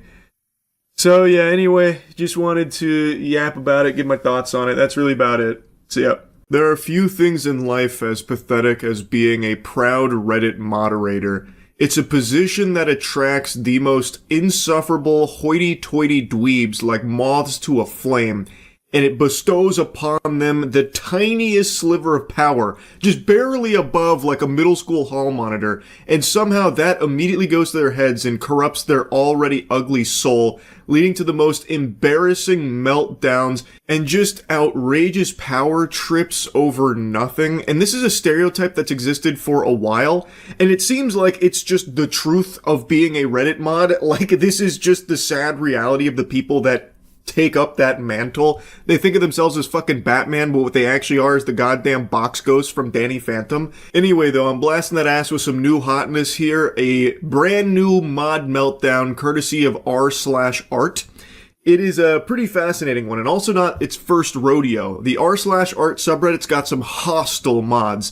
So I'm going to go over the most recent one from, I think it was yesterday. And then I also want to give you a little, blast from the past from a previous instance where one of these mods went nuts.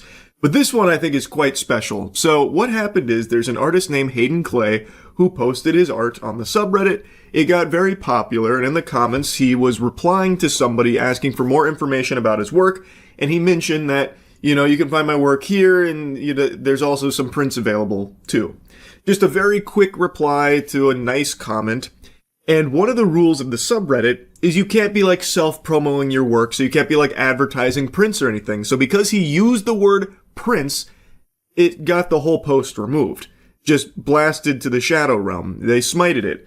So Hayden Clay was pretty upset, so he messaged the mod about it, trying to get further clarity, and maybe he could try and find a way out of this pickle here because he felt it was unjust. There you can see the comment that got him banned. I have a whole mini-series called Clear Boundaries with Prints Available. Just a very offhanded remark about having prints available, and it was removed because of that. So he said, "Are you seriously banning me for giving more information on my work? No, I banned you for breaking our rules. But I can also remove all your old posts as well if you'd like." Oh man. This guy's no nonsense, tough as nails. You don't tussle with the muscle. r/art mod.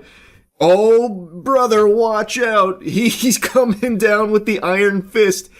This is so fucking silly. So, like I said, the rule is no self-promoing or whatever. Can't be mentioning where they can purchase your art or anything like that. Which he wasn't really doing. It's an offhanded reply to someone that was saying they'd like to have the art in their office or whatever. It's such a stretch to even have that be a violation of their rule in the first place. It is solely because the word print is there. What an unbelievably stinky loser. This guy is working for free as the moderator of a subreddit, and he thinks he's doing the Lord's work here. He's treating himself like he's fucking Jason Bourne or something. Oh my god, it's so sad. I can literally smell this guy through his messaging. I already know when he typed, "But I can delete your old posts as well if you'd like." I can see him doing this with his hands like some kind of fucking anime supervillain. Oh, he's such a worm. Hayden Clay responds saying, "Just delete the comment and move on. Sorry I mentioned the word print." And that was the straw that broke the camel's back. He said, "Your history has been removed. You're welcome." He laid the smackdown on him. He just poofed away all of his post history. And then he replied again saying, "At this point, this isn't about breaking the rules. This is you having some sort of vendetta against me. My comment broke Rule 9. I get that, and apologize. This reaction is overstepping boundaries." Which it definitely is. Worth mentioning, Hayden Clay had some posts that were extremely popular, some older posts in his history. I think one of them, according to Dolan Darkus, was even in the top 250 of all time for the subreddit. So having his entire history removed actually is somewhat of a big deal to an artist who has this as a means of showcasing their talent. This, also, just to be clear, I think this rule somewhat makes sense to avoid exploitation for people coming in there solely to astroturf it for their own gain or whatever. But when it comes to an individual artist, having this kind of eyes on their art, this visibility is very helpful to them. So I feel like it shouldn't be something that you destroy them for solely because they mention that they could be found elsewhere. I feel like that's something you should want to help these artists that are very talented. But on r/art, it's run like some kind of fucking cult, I suppose. And if you step out of line, well, I hope you're ready to take the big beat down that the mods will give you. They'll take you behind the back of the bar and break your kneecaps. Metaphorically speaking, of course. I don't think they even know how to throw a punch. They'd probably break their own fucking wrist if they even tried to hit a heavy bag, I would imagine. But this shit is just so unbelievably foul. He has done nothing wrong. He reached out asking, what's going on? What's the deal here? He even, apologized and said, "Can you just delete the comment and we can move on?" And that was enough to make the Reddit mod go even more Insano style. Jesus Christ. Just check yourself into an institution, buddy. Oh my lord. I don't even know who the fuck you are. He thought that line went so hard when he thought of it. That's some major main character energy there. Oh! Yeah, Hayden Clay's the one with main character energy. Certainly not the r/art mod who's gone through and deleted every single one of his posts, all because he had the gall, the audacity to talk to him in DMs. He dared try and speak to a mod. Don't you know they are holy, sacred icons of the Church of r/art? You can't just speak to them and question their decisions. And then he replies saying, the power-hungry mod who deleted all my posts because I asked a question. True. You've been reported for harassment. Have a wonderful day. Nice job making this sub a worse place for artists and those who enjoy it. Yeah, the mod reported him for harassment all because he was asking a question in DMs and then just responding to having all of his shit just wiped out in the extinction event of r/art. And now he's been reported for harassment. I already know this mod. His heart was beating so fast. This was probably the most excitement he'd had since the last time he had done this. Like, I bet he was cracking open 4 Mountain Dews, like cracking his knuckles. Time to get to business. He talked to me. Time to remove all of his posts. Also, that report for harassment led to Hayden Clay being banned site-wide on Reddit for 3 days. Pretty cool system they have over there at Reddit where one angry mod can make a complete fraudulent, bogus report of harassment and it immediately leads to a ban for the recipient there. What should have happened is this report goes through, someone takes a look at it, they immediately recognize that this mod is unstable and should not have that position in the first place, so they strip him of his mod privileges. That's what should have happened. And if that did, I bet that guy's life would have felt like it was crumbling down around him. Because if he can't enact his power on strangers on r/art, then his life has no meaning. But that is just not how Reddit functions over there at all. I remember over the years it's been kind of revealed that a large part of Reddit is controlled by a handful of these turbo losers, where it's like this tight-knit club of people that have absolutely nothing going on with their life, so their whole existence is dedicated to power tripping on Reddit and like controlling it like they're the puppet masters. And I imagine this is one of those kind of people, because it's pretty clear that he can just report someone and immediately they're banned for it. So I have to guess that this mod is part of that group, especially when you consider that his appeal was also denied with the admins siding with the mod's harassment theory here, believing that that was the correct course of action. He needed to be banned for 3 days, all because he decided to try and ask a question to an r/art moderator. That's a sin punishable by death on Reddit. But anyway, as a result of all of this, r/art went into like a pseudo lockdown where you couldn't submit new posts or make comments. They have since soft reopened it so you can make comments again. And of course, all the comments are probably what you're expecting, where everyone is mentioning Hayden Clay and how unfair this is, and basically calling for the resignation of this mod as if it's some kind of like legitimate position. It's not, and it's also never going to happen. He is never going to relinquish his mod privileges. It is literally what he lives for, I bet. And you can kind of see that because he still replies to people that reach out about this. Like, even outside of Hayden Clay, there's people expressing their concern. So here's another r/art mod classic. We ban people who don't follow our rules, for sure. Cool, but I'm more talking about the way the mod spoke to the person. They just asked a question and they got their history wiped. Not sure what you mean. If you look at the link I provided, you can see the conversation they showed between themselves and the mod. Or they refused to follow our rules and were removed. Okay, but like I said, their history was wiped for asking a question. Is that what you do here? I'm not clicking on your link. It's a Twitter link. I'm not sure how this can be a productive conversation if we aren't looking at the same information. And then they got muted. Pretty cool.